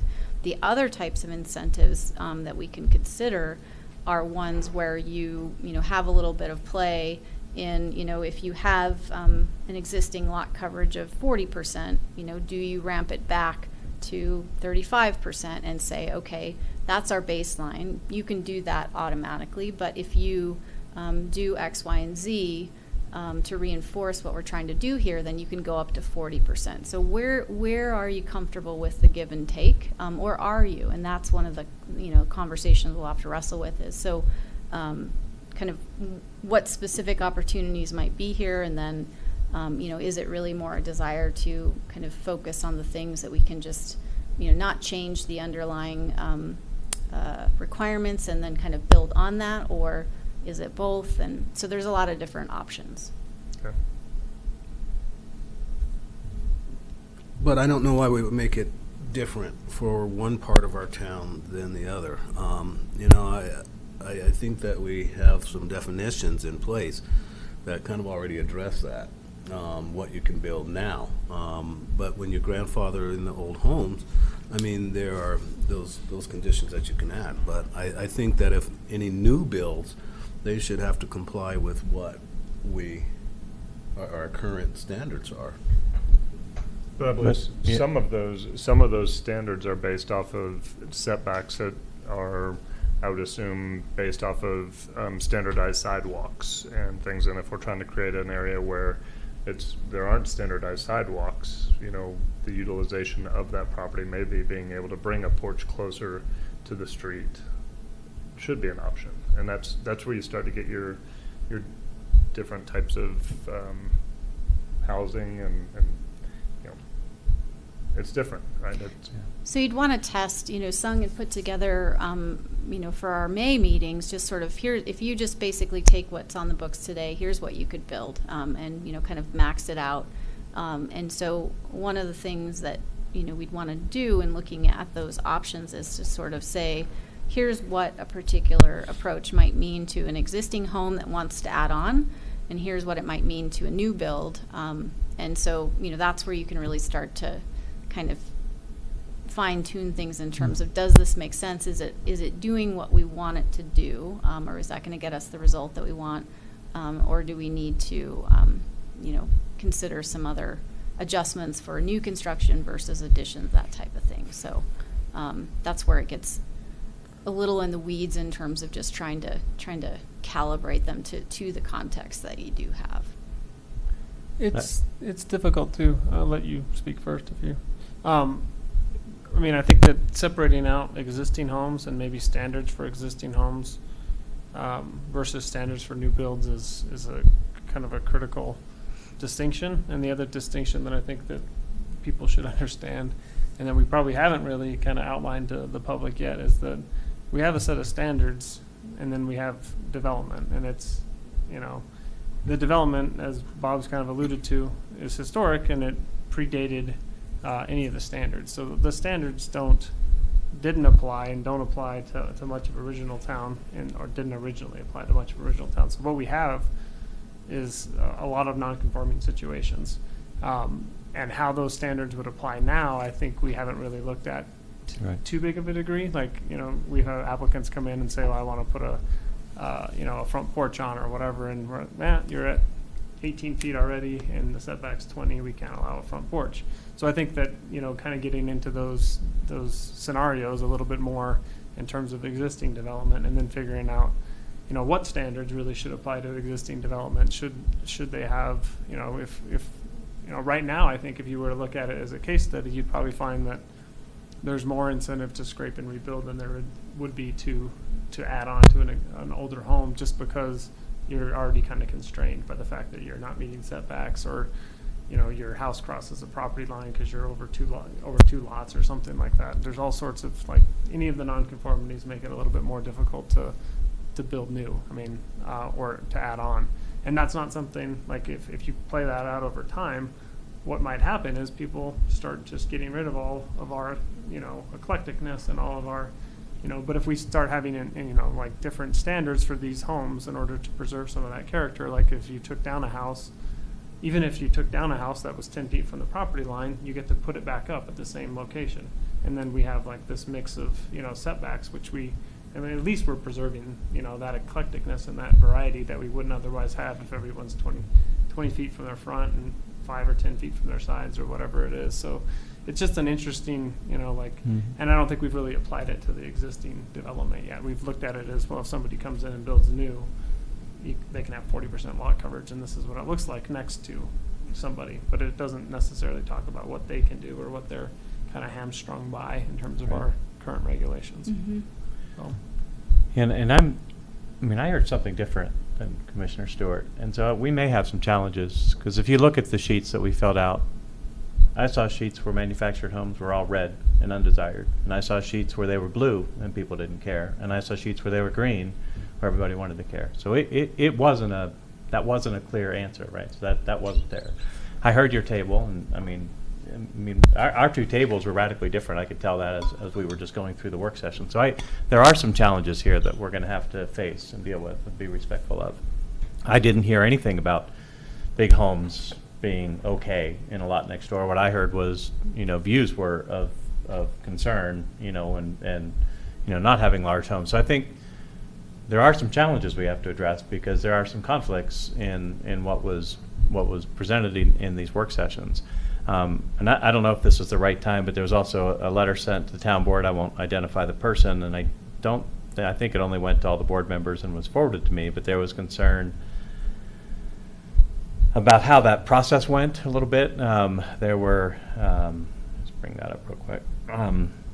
I'll just roughly read it to you, but first off, they said they thought it was supposed to be an original town-only discussion. They were disappointed to see so many from Coal Creek Crossing. They shouldn't have a say in original town changes. The clickers weren't working, and so what they alluded to is, and they actually said the meeting should have been rescheduled, but and asking hot button topics in a small room and asking folks to raise their hands pits neighbor against neighbors, and many folks didn't raise their hands because they don't want their neighbors to know how they feel on certain heated subjects. And the open dot group forums, this person said to me it was a joke, and yes, those were they were great for very outgoing and vocal personalities, but the introverts, quieter introverts, were intimidated by the setup. So, and this was I and a few others know that they left when we felt the meeting and discussion was not very fair to speak, so the dot discussions were good for those who were very well spoken. I know for sure the 3 folks that attended from Original Town didn't speak up due to the environment, and they want to voice their opinions but don't want to be judged by their peers, and so that's why the clickers gave them the ability to gauge their stuff. So there's also a discomfort as well by some of the folks that were in the meeting. I didn't get the sense that it was 50 or 60 or 70% of the group. I mean, and we've had opportunities for other types of discussions that were much more private in nature that we should be considering as well. But I didn't get the sense after this that I got the sense that there was a majority. There was that had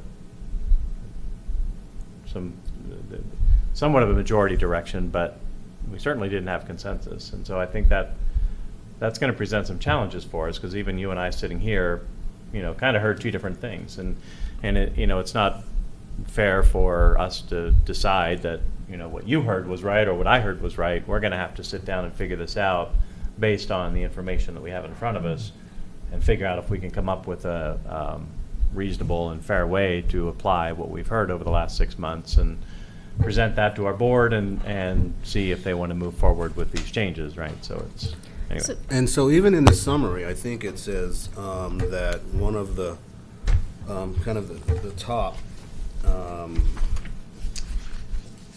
things to preserve for Original Town was having the manufactured homes. And I know that there was difference of opinion between the tables. I did hear that as well. But what I said is that I thought, and from what I heard and from what was based on the summary, is that the majority of people wanted to preserve manufactured home. I mean, they're not all. I agree. So I heard that.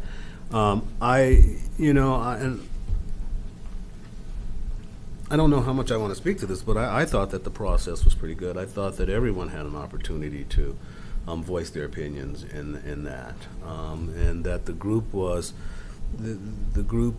in general was intimate enough to be able to talk with each other openly, and they certainly were at my table. There were some people that were living in some of the homes on, I can't remember the name of the street, but the big houses there along Marshall Road. She lived there and was very comfortable with talking about some of the people that lived in Original Town who didn't necessarily like her house. So it was that kind of open communication that I thought was effective and appropriate for what we were trying to accomplish. Well, and I mean, and maybe we need to look at this more closely, because, I mean, I look at one sheet and I got 5 reds. I look at another sheet, I got 3 reds and 3 greens. On another one, I got 1 red, 1 green.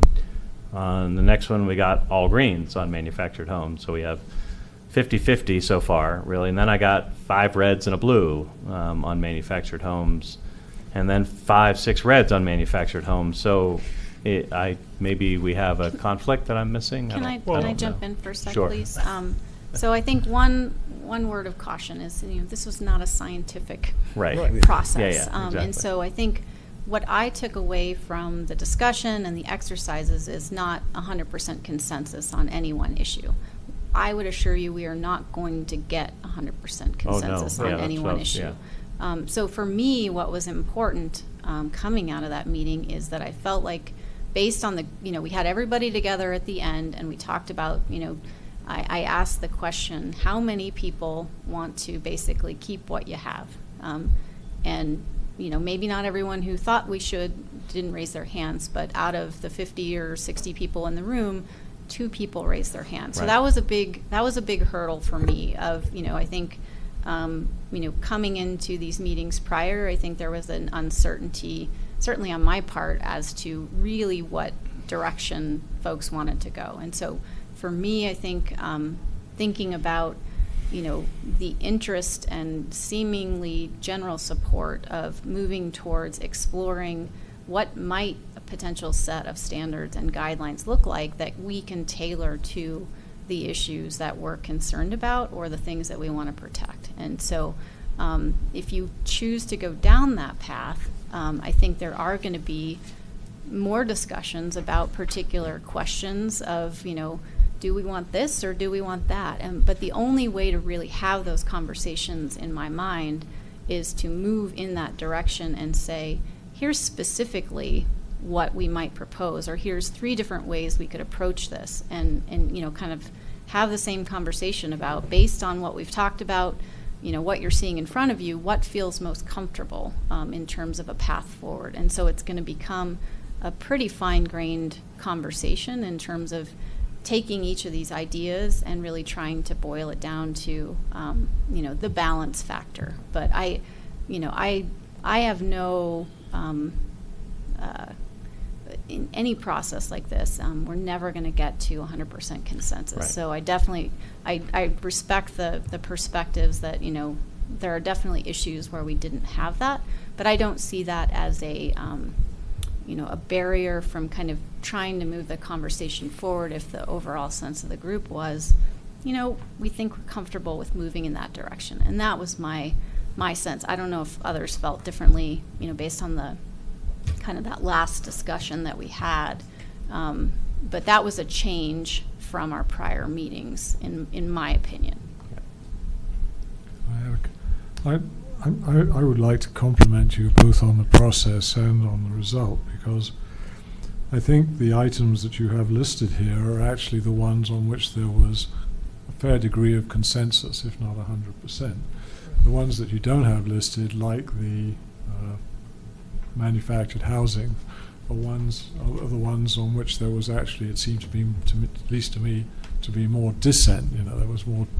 There wasn't so much agreement about those things. So, and I completely agree with you. You're never going to get 100% agreement on such a wide range of subjects. And I think the fact that we got so much agreement on these, which are actually pretty major points, is a testament to the success of the process. And as a matter of fact, I think the process is going to get tested fairly soon, because I see that they're staking the vacant lot on the corner of 4th Street and William Street.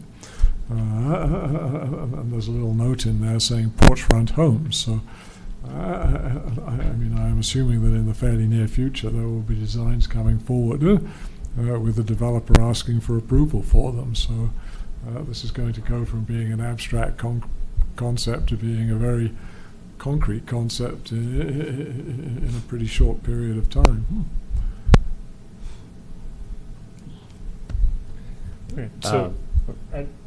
So for me, I think to bridge the gap between, on the manufactured homes, I think that it was a little bit of each. That I understood from listening to a lot of the people that preserving the existing manufactured homes was a priority, but any new manufactured homes was something that wasn't interested in. So there is, there's a lot of give and take on each of the concepts, and that's how we just have to kind of maybe going back to the dots and looking, and then future meetings kind of getting more clarification on those items that weren't so clear. I think that's what we start focusing in on, because we did get some clear guidance on what is wanted, definitely, and what is not wanted, but then the stuff that's in between is what we just go back and refine as we go forward.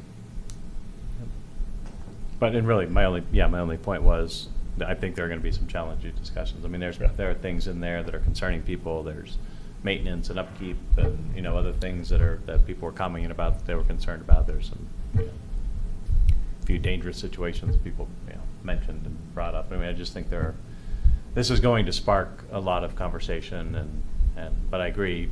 I think there was consensus on moving forward and working through this and figuring out what the right thing is to do. So I don't think we know what that is for sure yet, but. No, I agree completely with what Darcy said in terms of, you know, I don't know that we had much momentum towards, you know, something stronger than, you know, the status quo until this last meeting. Yeah.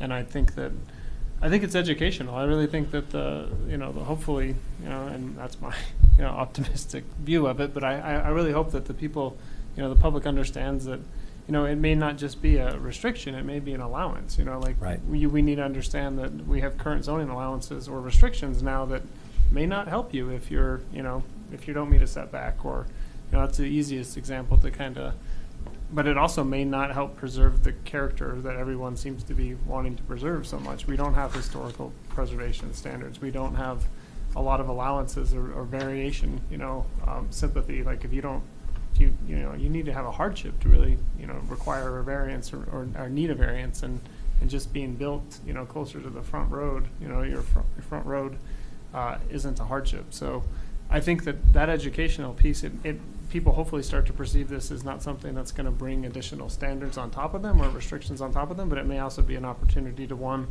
you know, shape what, you know, their neighbor's house looks like when it does, you know, that vacant lot does develop, or shape what, you know, the medium density residential that isn't developed, you know, becomes.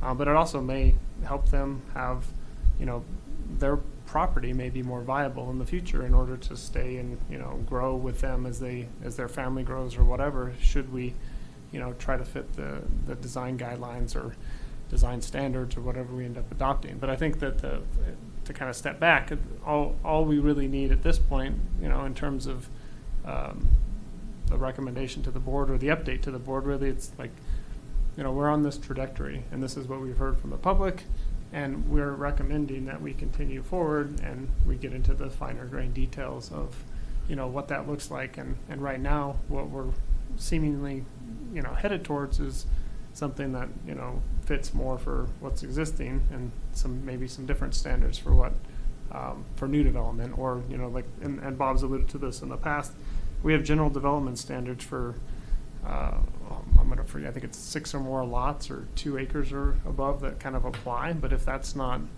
you know, effective enough, if it's 3 or more units, or, you know, half an acre or more, in order for us to get to, because there's not a lot of acreage in original town. So, you know, you could have a whole block develop and it not trigger, or you could have half a block develop and it wouldn't trigger, you know, these standards. So those are the things that I think everyone needs to understand a little bit more, is that, and then people come in and say, well, we didn't like how the Maple Street homes turned out or whatever. It's like, and they, you know, they say like, well, what did staff do? Staff couldn't do anything because we have regulations, you know, like that allow it right now, and we can't implement, you know, stricter regulations than what's on the books. So that's awesome. And I think, yeah, and I do think we should go after these bigger, more important things to help protect the character of the town. And there are probably things in here that we just need to let go or let them be for a little while. And, you know, I mean, and I think with all the information we have enough information to probably pick the top 5 or 6 things that we need to focus on to move original town forward. So that's one of the concerns that I have, actually, which is, I mean, we can say, and we can talk about all the things that we would like, or that we think would be good, but I don't know enough about the existing code to know how many of those you can actually say, we'd like you to do this versus you must do this. I mean, if somebody comes in with a development that meets all the existing standards, and we all think it's architecturally horrible and completely out of place, I mean, is there anything we can actually do to stop it? None of it meets the zoning restrictions, yeah. Yeah, not yet. No. And that's part of what, that's part of what this is. Yeah. A lot of this is about. And it's raising a lot of other issues that, again, whether we want to address them in this process or not, I mean, there are some around manufactured homes that I've got to opt not to go into right now. They're concerned with my neighbors. But there are concerns about maintenance, there are concerns about street maintenance and how things are kept, and, there's all kinds of little things going on, that we just probably can't deal with in this process, but they're going to come up in this process. And, there are people expressing concerns and have hopes and desires that, as we're looking at this, we'll be able to address them. But, where it makes sense to bring them up this might not be it. But, So one thing we did to try to address some of those issues, at least on the last page of the kind of the text part on page 14, we've got this part 2, related strategies for consideration. So there were a lot of great ideas that came out of the conversations that, aren't necessarily,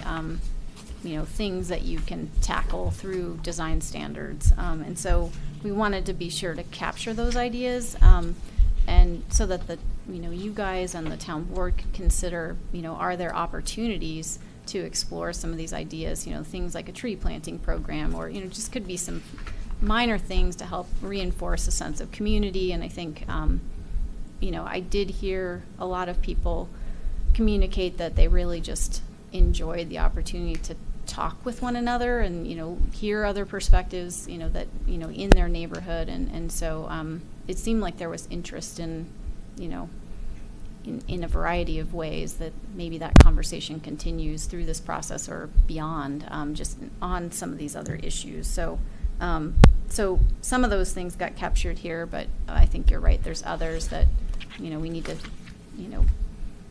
put in the parking lot for future consideration, but may not necessarily get solved through this.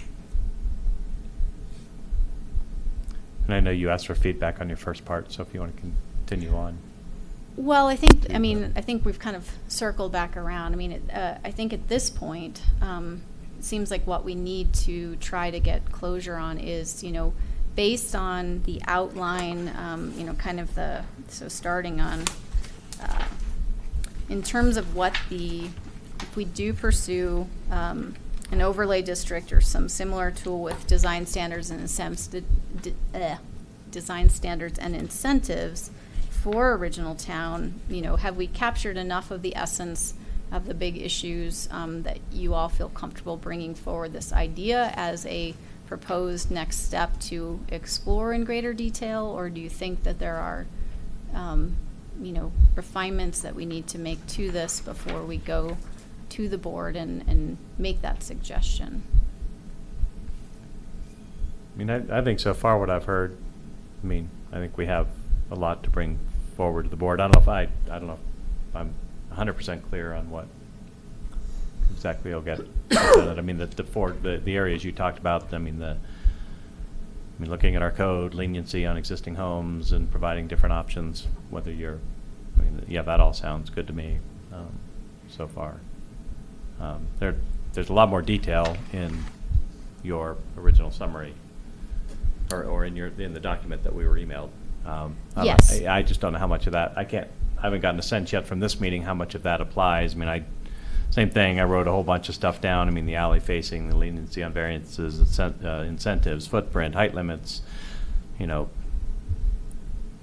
no cookie cutter, do we go down, and if you're going to build more than one home, you got to go through a different process. There's just tons of detail in there. I don't know if I'm clear quite yet what would be presented to the board. But. So, I think in terms of, I think they should get this summary if you all are comfortable with that, the full summary. I think what we need to try to do is boil down the essence of kind of what the recommendation is, which is looking at some sort of overlay district or similar tool that does the following things. And so you're right, there's a lot of detail in here because we wanted to kind of get it all. This is basically a working outline of if we had to go do this tomorrow, this is what we would probably start with.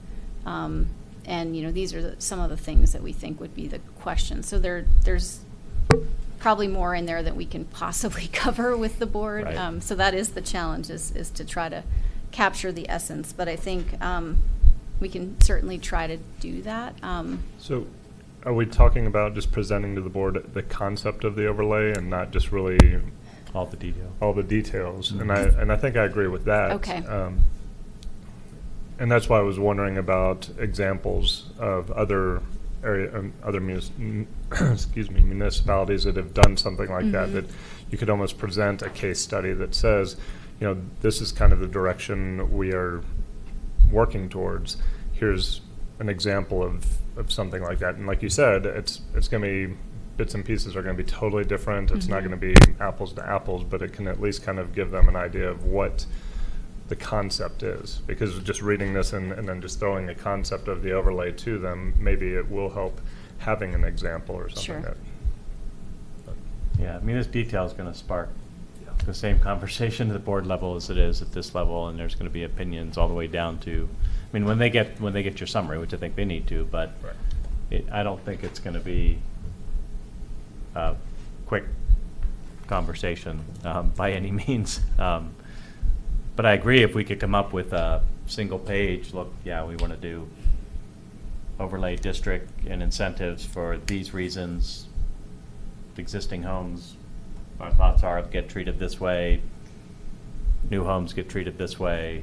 You know, or new development's going to get treated in a different way. Thoughts are, if you're building more than one home, then different standards apply. Or, and then ADUs. What are, we're thinking ADUs would be addressed, and we think we have support for that, and summarize it. But, and I also think the other side that we talked about in the marketplace, how we address the connectivity to the marketplace, because a lot of those conversations came up too, right? And tying those things together on both sides, both neighborhood side and marketplace side, need to be addressed. I'm okay if you. From what you've presented so far, I think I'm comfortable with how you would summarize it. I just think there's going to be a lot of conversation around the detail, because they're going to get all this detail. So no, and I apologize. I tried to put together some simple slides for tonight, and I was struggling to.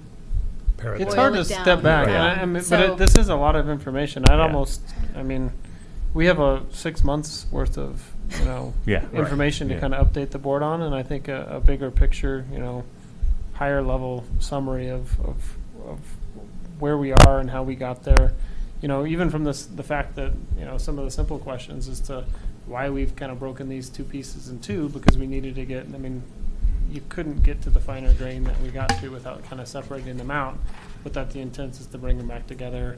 But just kind of where we are, like in terms of, something as simple as, the three scenarios that are, we're looking at for the marketplace and why. And then, these four things that we're looking at for original town and why. And then, but I don't know that, getting into bulk plane. I think that the real summary there is that we've identified some tools that we want to bring back to original town residents, and continue this discussion and really figure out what they're supportive of and what they're not supportive of. And probably with a goal of a completion time frame, right? That we and to kind of. Just so everyone remembers, this process that, may need another phase. This process is just to go through and make, a recommendation and have, some goals, kind of big picture, comprehensive plan goals. And I think that what might come out of it is that we're going to need something more finer grain. And you identified that, early on, is that we want teeth to this stuff. So this first or the second phase, if you will, might need a third phase where we actually go through and, like this next exercise of trying to figure out what would be appropriate for existing residential uses versus, pending development or whatever might. It's another level of discussion. Well, and there's some imminent concern too. There's development being proposed, right? There, and we might want to consider, addressing the new development piece of this before we address how we deal with existing homes. There are just a lot of parcels that are being looked at right now, and some residents have expressed concern about what they're going to be allowed to do. And maybe we'll get the plans and we'll love them and they'll look great. But as we move forward, getting to what does new development look like sooner rather than later, I think is probably what's on most people's minds, right? So we probably ought to think about it in those terms as well, because I don't think, people redeveloping their property is going to happen as quickly as people developing the open parcels that are in town currently. So that might be one way to address it and give us more time to talk about the other issues that are, later next year or something, and deal initially with some of the, with the new development that we're facing. I think you have in here, Darcy, sort of a couple of pages of what new standards might look like, which I thought in principle sounded very good. But I was just going to ask, what would be a reasonable length of time to take for it to expect it to take to turn that into a code that could be adopted? So it depends. I think you guys have hit on a key point that it's much easier to develop new standards or standards for new development. It's a lot more clear cut in terms of what you're trying to accomplish and how that happens versus something really fine-grained. How do we really tailor this to original town? So that takes more conversation with the community. So I think that's a fair observation that maybe that goes faster or could go faster.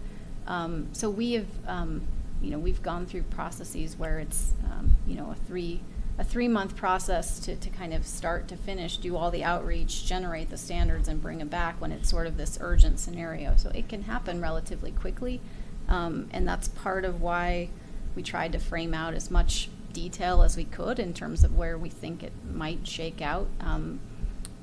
Just to kind of try to keep the ball moving forward as much as we can. But it really depends on how you ultimately want to frame it.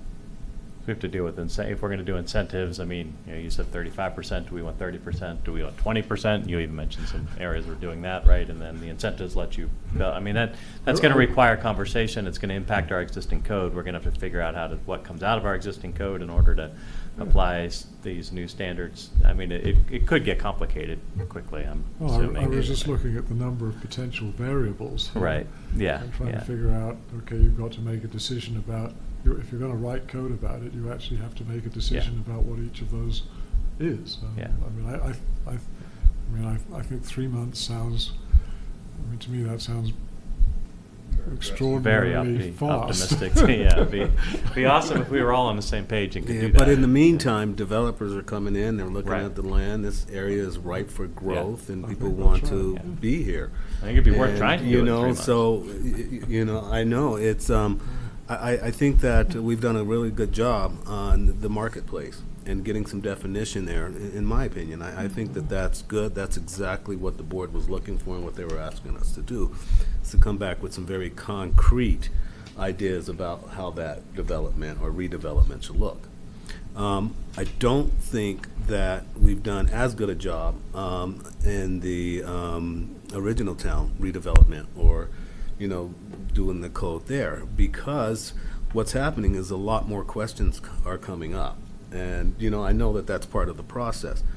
But at some point, we have to look at the process and say, well, where can we end this? And when can we start to, define what it is that we want?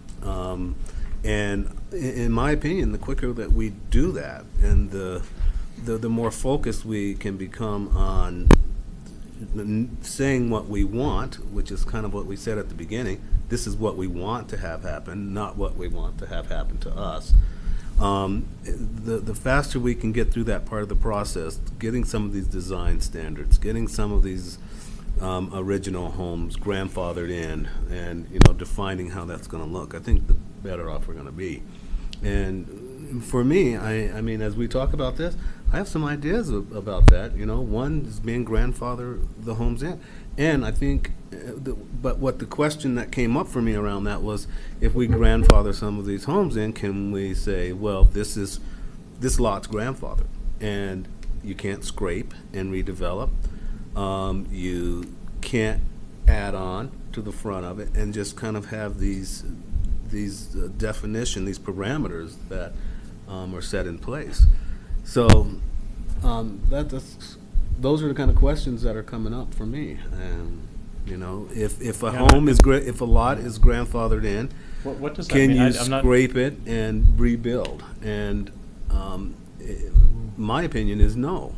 you have to build a similar home on that lot with the original setbacks that were in place, and that could be only on a rebuild, not a redevelop. So But our that's code what's doesn't- coming up for me. I mean, our code today says you can scrape and put up a Maple Street home. I mean, that's what our code says today. So if we're going to address, I mean, if we're going to change, I mean, I know that's what it says today, but if we're talking about grandfathering some of these homes, maybe it should say that we can't scrape and redevelop. But I think we heard from the community that they wanted the flexibility to change those existing homes in a way that keeps the character, but also allows them to accommodate, you know, kind of a modern need. And so that's where what we've outlined here is looking at how would you add on to a home like that? How would you improve a home like that to make it function better in a way that kind of fits the character still? I don't know that we heard kind of a strict sense that, you know, folks wanted to lock that into stone. I'd be curious to hear other perspectives Yeah, so that's, on and that. that's what I'm struggling with. How do we do that? How do we give that Well, I- flexibility without, I think we you have know, it. maintaining? I don't know that we do. That's well, what I I'm think saying. we do. I mean, I think if we come back, if we present to the board that step one, and I think we have 3 or 4 steps here, but step one is we're going to address new development in town. And I would only recommend that because the likelihood of scrapes and remodels is considerably lower risk to have happening in the next 12 months than somebody come in and building homes on existing lots. So step one is, and I think this will provide some great context for us, is here's what we think should happen if you're going to build a new home, which I think includes a scrape, right? If you're going to scrape, we can't stop people from scraping. There's not, I mean, I don't know, maybe we can. We can provide incentives That's a probably for question. them not You to can stop provide scrape, but incentives for them not to. Right. Yeah. what was that again? Incentives can help them, you know, if Yeah, you're can help giving that. them more allowance than if they do a new home, that's when it starts to maybe be more appealing that they add on versus scrape it and start over. There are two kinds of owners of the lots. There are people who own the lots. Turn your mic. Oh, microphone, yeah. I'm yeah. sorry. But there are two kinds of lots, that are probably more actually in original town. There are lots that the owners live on, and there are lots that are owned by people who live elsewhere and rent the property on them at the moment. And there are lots that people own multiple lots who Mm. live on one of them, right? So there's that as well. So Yeah, that's- so I mean, the view that somebody who lives in a house on the lot takes about what he wants to do with the lot versus what I'll call them absentee owners, or the people who own the houses and then rent them to other people might want to do with a lot could be hugely Yeah. different. Well, if we Probably can come, would be hugely different. if we can come to consensus on what you're allowed to do on a new lot, then I think that's going to lead us right into what you're allowed to do on an existing lot, right? And then we're going to have to build on that because I think then, you know, we've kind of, by the end of that first step, I think we've come to an agreement on what we think we can accomplish from a setback and height limit and, you know, other things that protect this thing we're not calling character in original town, right? We can figure that out and keep a developer who's coming in from, you know, building our example of the Maple Street homes, because that's what we pick on. But that, you know, how do we want a new home to look in town? From that, then we should be able to extrapolate what we think a remodel might look like, or what we would allow people on an existing lot. But we're gonna have to deal with different things, like I have 18-foot setback, so I got a whole lot more room to my side and to the back, and right, you know, or I'm on a double lot, and so what am I allowed to do? I mean, that's gonna take a whole lot more conversation, and ADUs, I think, are going to take a lot more conversation. But I think there's a lesser risk that we're going to deal with a bunch of people remodeling their homes and scraping and rebuilding them than we are the empty lots getting built.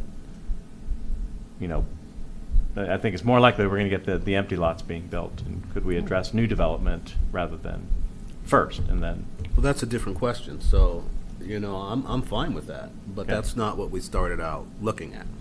So and I think that's where we took we took too big of a bite, too big of a chunk of what we were trying to accomplish here in original town originally. and try to address all of those issues, which it doesn't seem to be a way to address all of those issues at one time. We need to break them down into smaller pieces. I think there is a way to get at that, and I Okay. think, I mean, there's pros and cons to, we saw it tonight, of breaking things apart and starting to dive into things separately. There's pros and cons.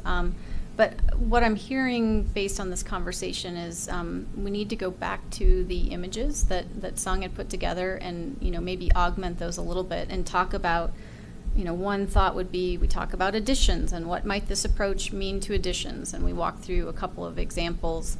What might it mean for new development? Here are some of the initial ideas that came out, just to sort of methodically talk about the different components. But I don't think that needs to be, I think the visuals will help people understand, here's what we have today. If we started to look at some of these things, what might that change in terms of what's allowed? And, does that, obviously the details would need to be worked out, but give people a sense of how might those examples that Sung pulled together change based on a potential new overlay district if we start to look at these ideas that the community laid out for us. Does that seem like a reasonable approach? As sort of a Well, and I think until we get into it, it'll be hard for any of us to grasp Sure. completely, because we're gonna, I think, low-hanging fruit's gonna jump out at us, right? Giving somehow flexibility, so if people want to put on a porch that's 18 feet, might be a low-hanging fruit thing. Maybe it won't be. Maybe maybe people jump up and down and say, no, we don't want to do that. But I think there are going to be probably a number of things that are going to come out that are going to be really easy that we're all going to look at and say, yeah, that makes sense, and the community thinks it makes sense, and let's do it. And there are going to be other things that are going to take more time and more effort to work through. And oftentimes how a process like this might play out is you start with the whole shebang in terms of these are the issues we want to address, here are the ways we can do it. And if there's becomes a sticking point at some point during the process on one particular issue, you might choose to table that, but you might want to think about trying to keep things together as long as you can until you identify those sticking points, just to kind of, again, keep the momentum in terms of the conversation going and not, try to parse it out too much, because I think that could get really complicated. So do you think addressing new development is making things too complicated? Or potentially? I think what I would propose is, in terms of just we'll put a little bit of time into, taking some of those examples that we already have, we put time into, add another layer of consideration to that to say what might change. And I think that will help the conversation a lot in terms of helping people visualize, yeah, that's generally going in the right direction, or I don't know about that, and here's some things we think are going to be sticking points. So I think it's probably going to be easier to have a conversation about, something visual, some examples. Commissioner Reese mentioned to try to move that along, and then I don't know that we need to try to decide that yet in terms of whether you break those apart or not, unless you all feel like that's really critical that that you want to do that. And it may come down to a timing issue. Yeah, that's what I was gonna say, yeah. As we work through this process, I'm sure there's people who, people who are starting to realize what we're talking about, and there's going to be some Rushing. developers who are like, let's get our project going right now before it happens. So I think there is a Okay. criticality in the timing of the new builds and Okay. things like that. So. Yeah. We can certainly frame that up in terms of how we present it to the board then, Yeah. it sounds like. And also, I started thinking about, a case study. Maybe it is that you just take a lot of the ideas that were presented to us from the community and kind of create a quasi-overlay, but it's not necessarily, stating that these are the ideas that came from the community. It's just more of an overlay to show the board that says these are, this is a conceptual idea of an overlay, and it doesn't need to be from another city or Yeah. municipality, but it's more or less what we've gathered. So Yeah. I think that'd be.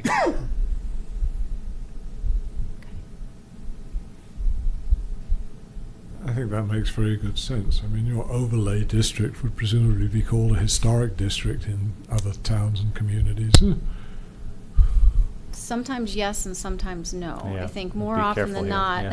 not, Yeah. that's tricky issue. And so Yeah, I think no, there's a lot of communities that have overlays that it's not a historic Call it the district. original town district. Yeah. The original town district. Because then we have to get into defining what that means and all that Yeah. good stuff. so. Character. Yeah. Character. The character historic district, yes. So, Yeah, that was voted, that was kind of sort of pushed aside a while back, the idea of a historical district, yeah. Because it comes with, there's just, all kinds of things that people think it means, so.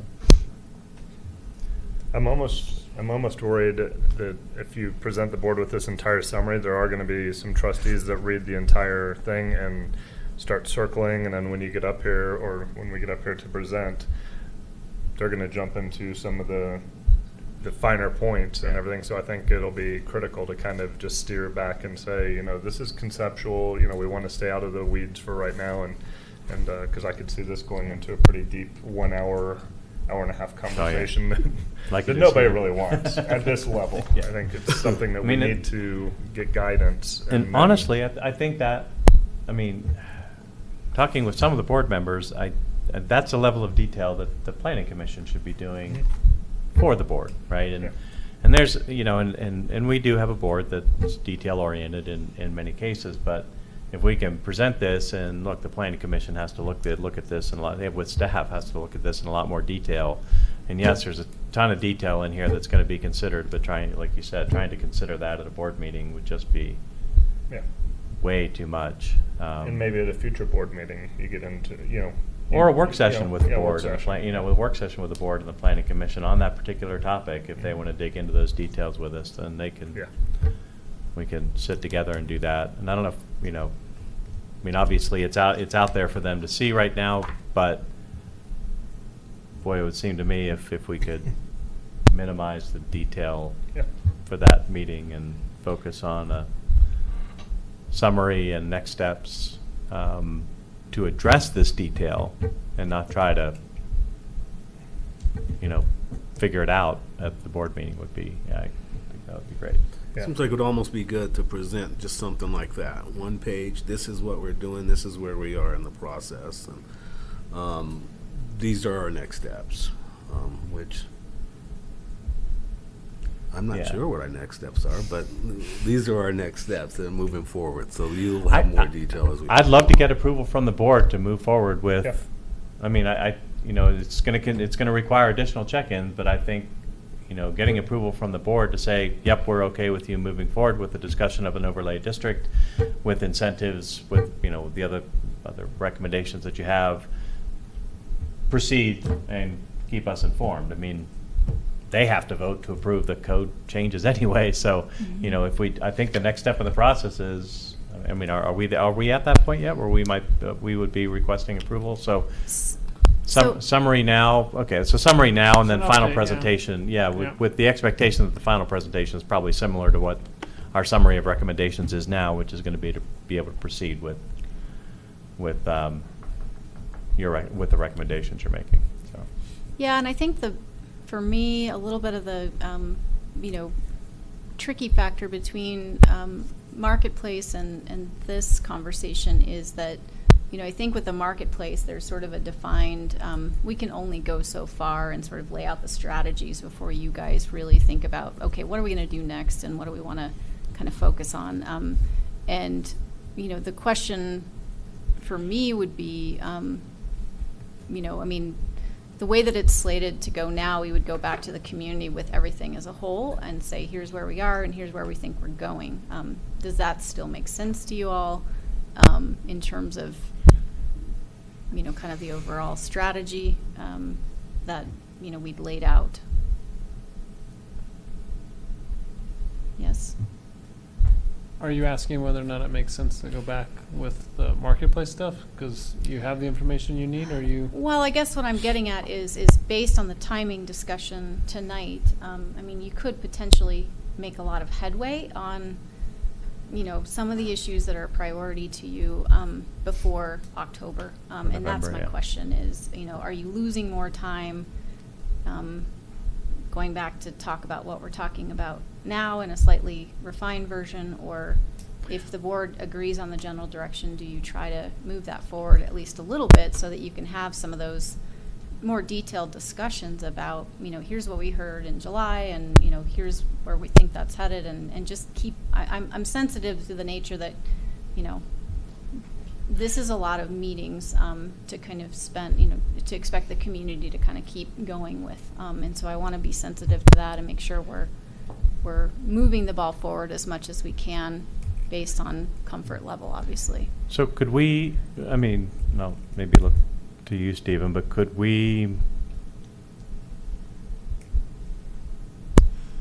move forward in work session format to further discuss some of the details of behind this recommendation in our planning commission meetings, with the hope that we're really ready to, I think it's going to take some work to reach consensus in the planning commission as well. Just could we work together prior to the October meeting in a work session format, so that with an expectation, and they may or may not, but with an expectation that the board's going to approve us to move forward late October, early November, but we're ready to hit the ground running at that point, and maybe knock it out in 3 months. Well, I think you can get that.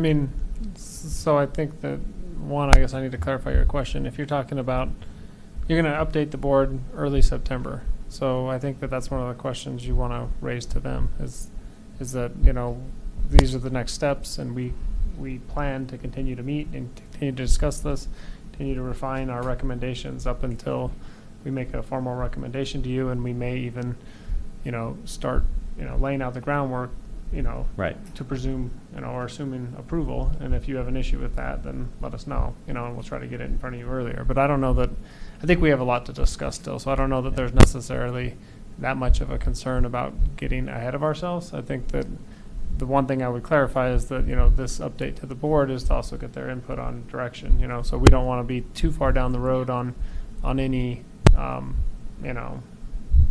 preferred path or whatever until we actually get direction from the board. They were pretty clear that they wanted, us to touch base with them at some point and get, have them, be updated. They have a lot of things on their plate, so I don't know how many of them are too in tune with where we are with this process at this point. So we want to balance that as well. But. Okay. And then what were you thinking the final round of community engagement would look like? What is that? Is that another meeting with clickers? Is it another meeting like we had, in roundtables? Is it what? I think that'll, one of the things we heard tonight is that we kind of need to come back to like a holistic plan for this, where we blend the two back together, and see where that comes. But I also think that the community engagement, right now it feels like, the original town still needs more discussion than the marketplace probably does, but we do need to bring those stakeholders back in as well. So we'll probably have separate discussions. How are you envisioning that?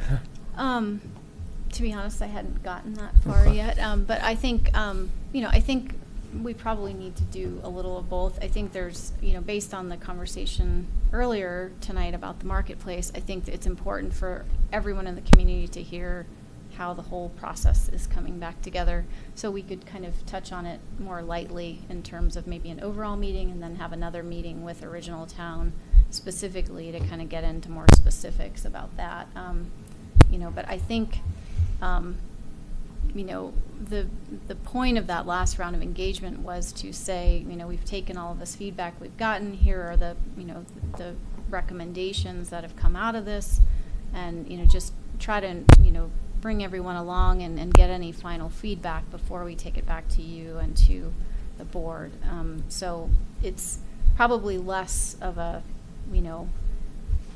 informal kind of, we need to convey that information. I don't, know whether we need to use the clickers. I'm open to suggestions, but I think I got the sense that. Well, I think and I do agree with what was sent to us, that the clickers open up an opportunity to speak without being without what? Sure. Being vocal. Yeah, without being vocal and being pitted against your neighbor if you think that's an issue for you, and clearly there are some that do, and But then that begs the question, can you get those working? Because I know there've been problems with them the last 3 rounds, so. we think, we figure, it's an issue with Sung's computer, so You we'll, fi- yeah, that's so not a. Can you get that fixed? So, And if not, we just, and but I'm I- okay if not, if we can come up with another Sure. way to do it, rather than that, but if we can come up with a semi-anonymous way of getting feedback, you know, that would be, Well, I think at that point, it's a fairly narrow band of questions that we're asking. Yeah. You know, here are the, recommended directions. The Planning Commission has, kind of worked with us on. We've heard from the community, and are you comfortable moving in this, with the town continuing to move in this direction? So there's not a long list of questions. It's really just kind of confirming that we're moving in that right direction. So maybe a handful of questions that we would use the clickers for. and the we survey certainly could be can. done, I mean, if we can get it out early enough and get it to people, and they want to just go, fill out a short survey based on a summary document that we put together, I mean, that's another way to approach it too, then they don't have to come down to a meeting and. We would have it online as well, as we've done Yeah. with the prior stuff. Yeah. But are we getting ahead of ourselves a little bit? Because I'm just trying to figure out what the What I October think the meeting works distinction out. again, and we've had trouble with this the whole time, is that, we're still talking kind of big picture, what our recommendation's gonna be. Not that we've come up with solutions for original town that we're ready to implement. Right. It would be another phase where we go back and we figure out, the exact specifics of, what regulations or whatever would need to be, considered for original town. Am I correct in that? Yes. Yeah. Okay.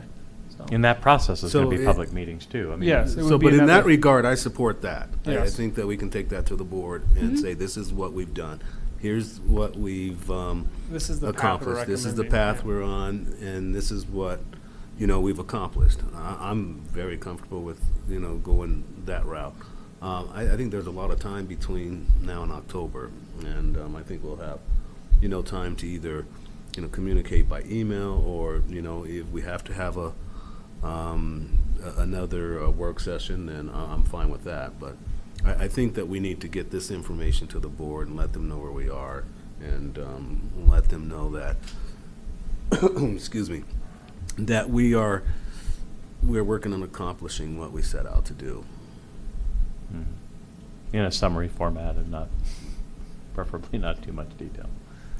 But don't leave anything out either. Yeah, but don't Right, leave but don't leave anything anything out. out. No, yeah, no. And and honestly, it isn't about not providing the detail. It's actually framing the discussion that it's not around the detail, because that's a discussion that should happen at the Planning Commission and the community level, right?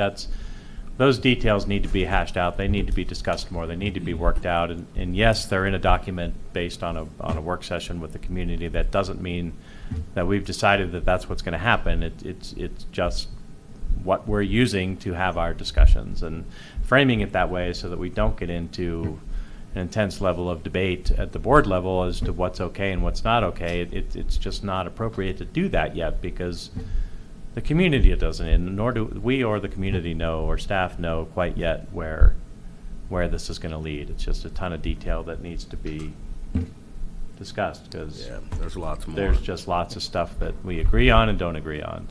So one question, with that in mind, we have a little bit of time before the 10th, and obviously packets have to go out early, but I would sure appreciate the opportunity to, have us work on this summary.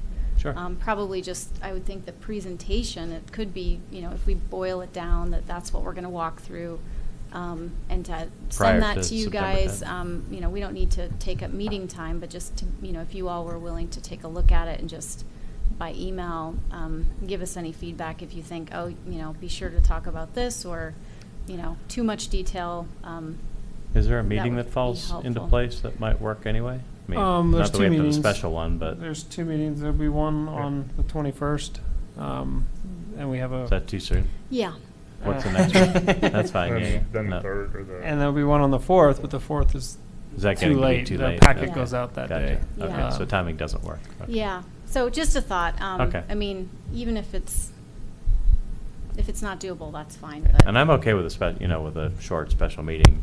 I mean, we just have to see what availability is and if people are comfortable with it or not. But if it's Well, a and, single topic work session to just go over this with you, I think The I'm good with presentation it. can come from planning commission too. I mean, it sounds like the expectation is presentation's coming from Clarion, but. No, but But it is I your was gonna guys' bring that up as your- the Do you want trustees to? when we Yeah. had our dinner said that Right, they they- prefer us, you know, with the presentation. And So you're gonna do that? unfortunately, I'm not in town. Yeah. How fortunate is that? Yeah.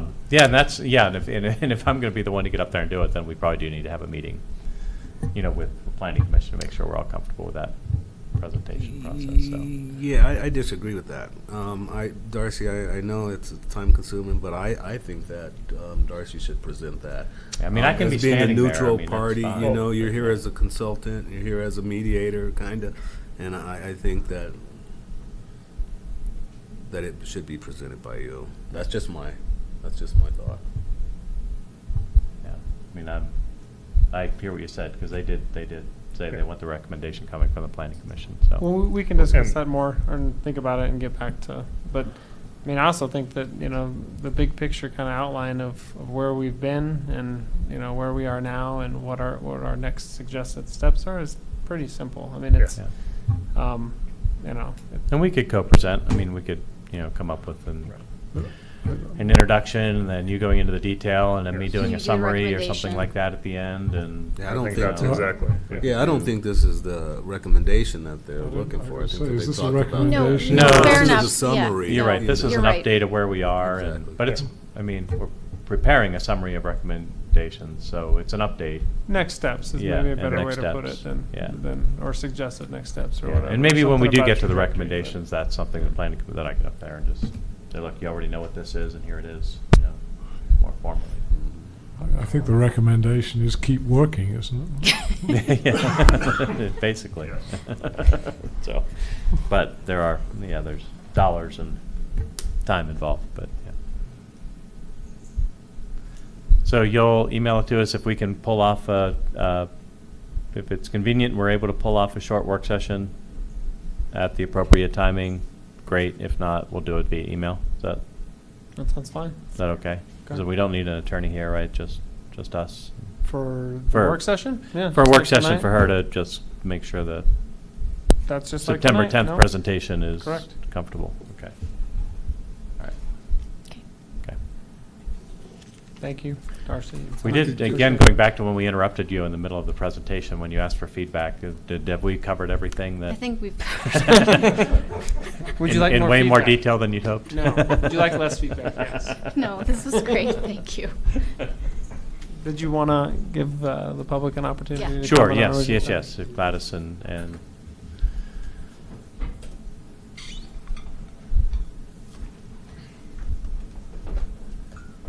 I think you know the drill, Gladys. Gladys Forshey, 404 South Third Avenue.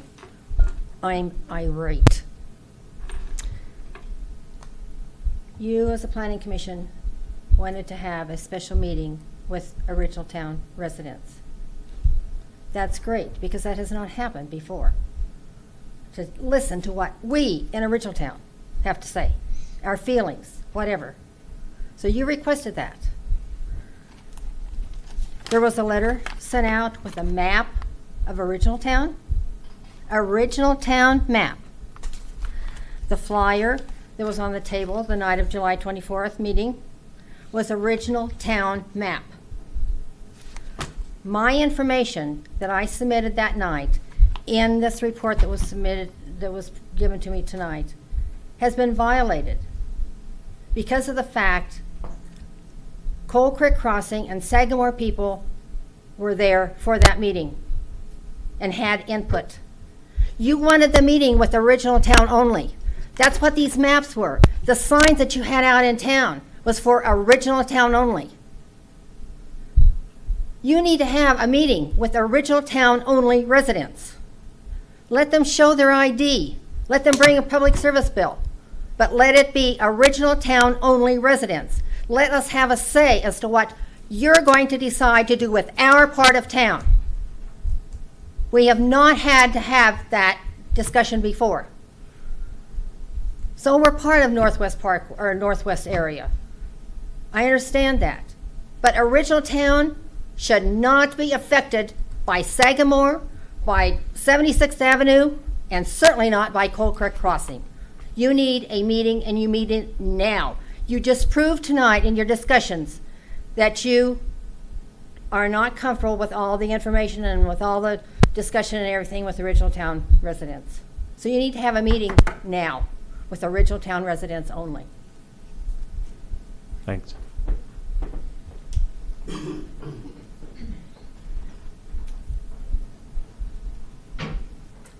Suzanne Zoya Routledge, 405 South 3rd Avenue. So when I was listening here to kind of the summary of where you were thinking to go and presenting to the board and that sort of thing, all of a sudden I'm thinking to myself, okay, I remember being at those meetings when there was confusion and all of a sudden you all decided that this was a good direction to go. And I remember feeling very happy about that. And then I remember the meeting in the fall, going to that meeting and thinking of the years of working on things and realizing, oh my gosh, we needed to have had long ago design standards. And I thank Stephen for that phrase that I just grabbed right onto. But anyway, as we prepare for all of this, I guess what I didn't hear anybody say tonight, what I would encourage you to think back again, when you began the whole process, what were you thinking? And I'm remembering the first meeting, and what I remember is, I think it's great to say that people, it's Maple Street. 5 houses up there on Maple Street now, is it, Bob, or 6? I can't think, 5 or 6. Five. And I want to say 3 of the people in those houses have become 3 of my very nice friends. And we do talk about, oh my God, those houses, because it just didn't fit. It did not fit with this community. It didn't fit the character. It didn't everything else. But it has nothing to do with the fact that there are wonderful people there. So I want to say that.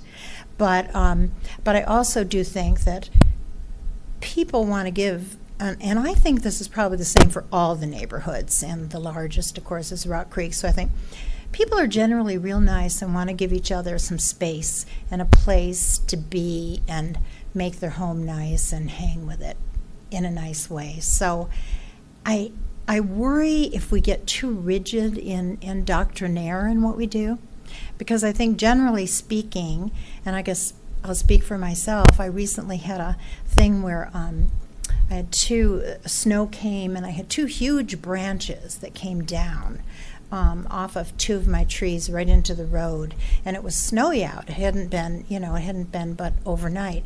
And so I'm in the house and I'm thinking, oh my God, where are those clippers and what am I going to do? And I've got my boots on and I got my coat on and the whole thing, and then there's a knock on my door, and it's Reggie at my door.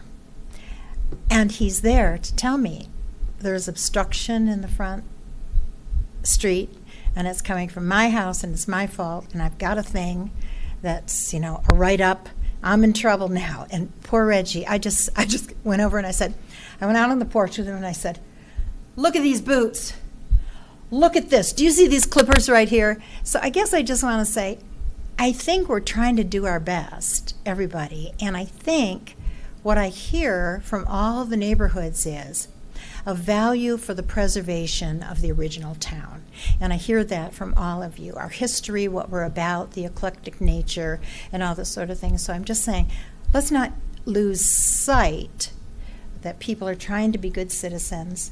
We're trying to preserve our original history. And I think we're going to go forward well. That's all I want to say. Thanks. Thank you.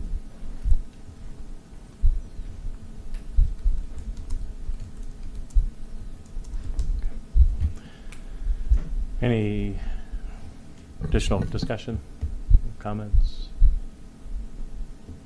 Anyone? I have a couple of updates. One, that we'll have a planning commission meeting on the 21st. It's not the meeting I thought we were going to have, but it is a meeting, and it should be fairly quick. It's about a utility and emergency access easement vacation on the Resolute property.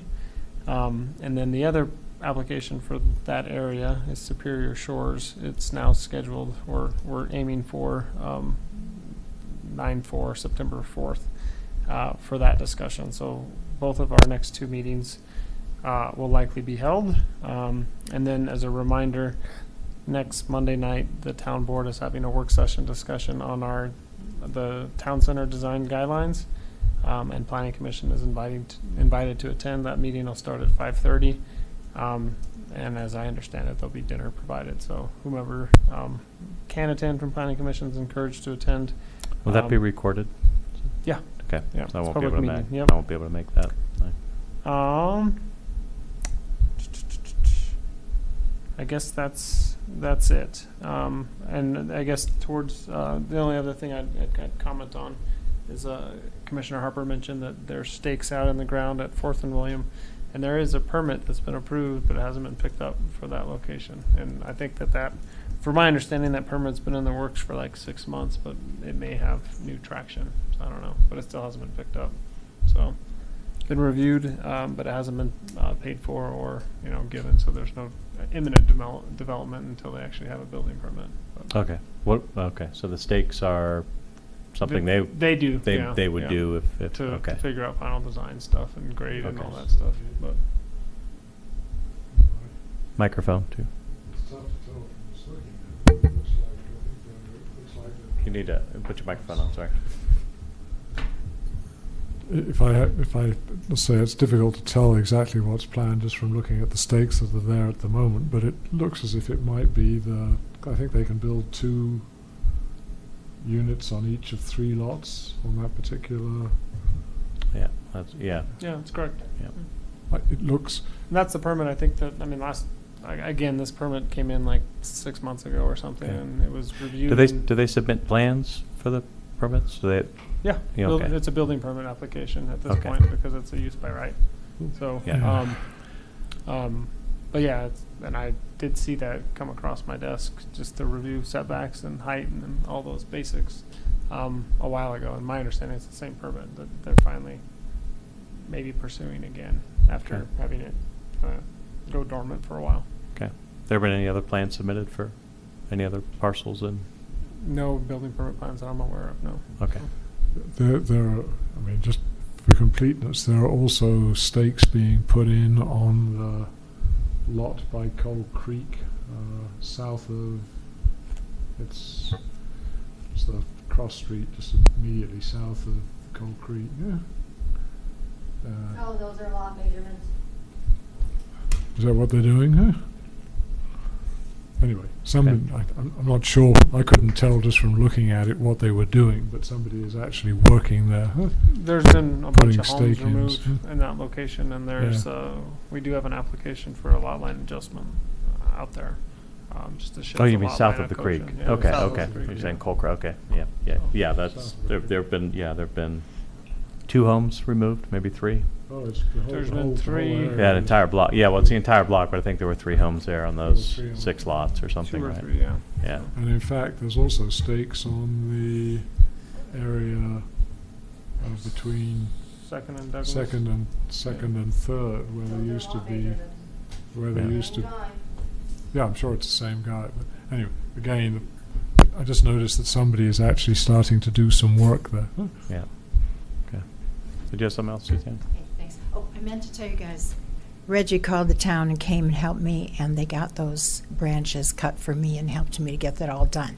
That was what I wanted to finish that story. But I also wanted to say it was within a week of you all deciding to go into this process that on South 3rd Avenue, where those 6 houses and the lot measuring is going on in there, they put it in high gear. They were working every night beyond 9 o'clock, and those bulldozers were going like crazy. So I think you are absolutely correct as you're taking action to bring some teeth into what can and cannot be done.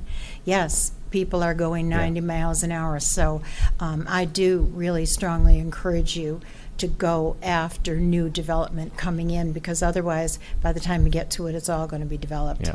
Yeah, so that did happen. Thanks. Cool. Thank you. And then the final update, and I think it was in Darcy's report, is that the Sports Authority building has been leased. So we have 2 tenants that are supposed to go in there. One of which is the Goldfish Swim School, and another is Stickley's Fine Furniture. So What was the second one? Stickley's Audio Fine Furniture, or Howdy Fine Furniture, I think is what it's called. Are they really going to build a swimming pool in there? I mean, I think Indoor, they have to. Yeah, that's what, I mean, we don't have I don't know that Ernie had a building permit for it yet, but I had to do an FDP amendment to allow them to demise the building. And then, from what we understand from Brixmore, they have both units leased, or the whole area leased to two different Oh, wow. users. Yeah, Okay. so. I looked at the Goldfish, what's it called? The Goldfish Club? Goldfish Swim School? Goldfish Swimming School online. There's a lot of them there's more of them on the East Coast than there are over on the West Coast. But they all seem to have swimming pools. Oh yeah, they'll have Yeah. swimming pool. It's teach kids how to swim. Yeah. Nice. Well, there we go. That's it. All right. Anything else from anybody else? All right. We're adjourned. I think they have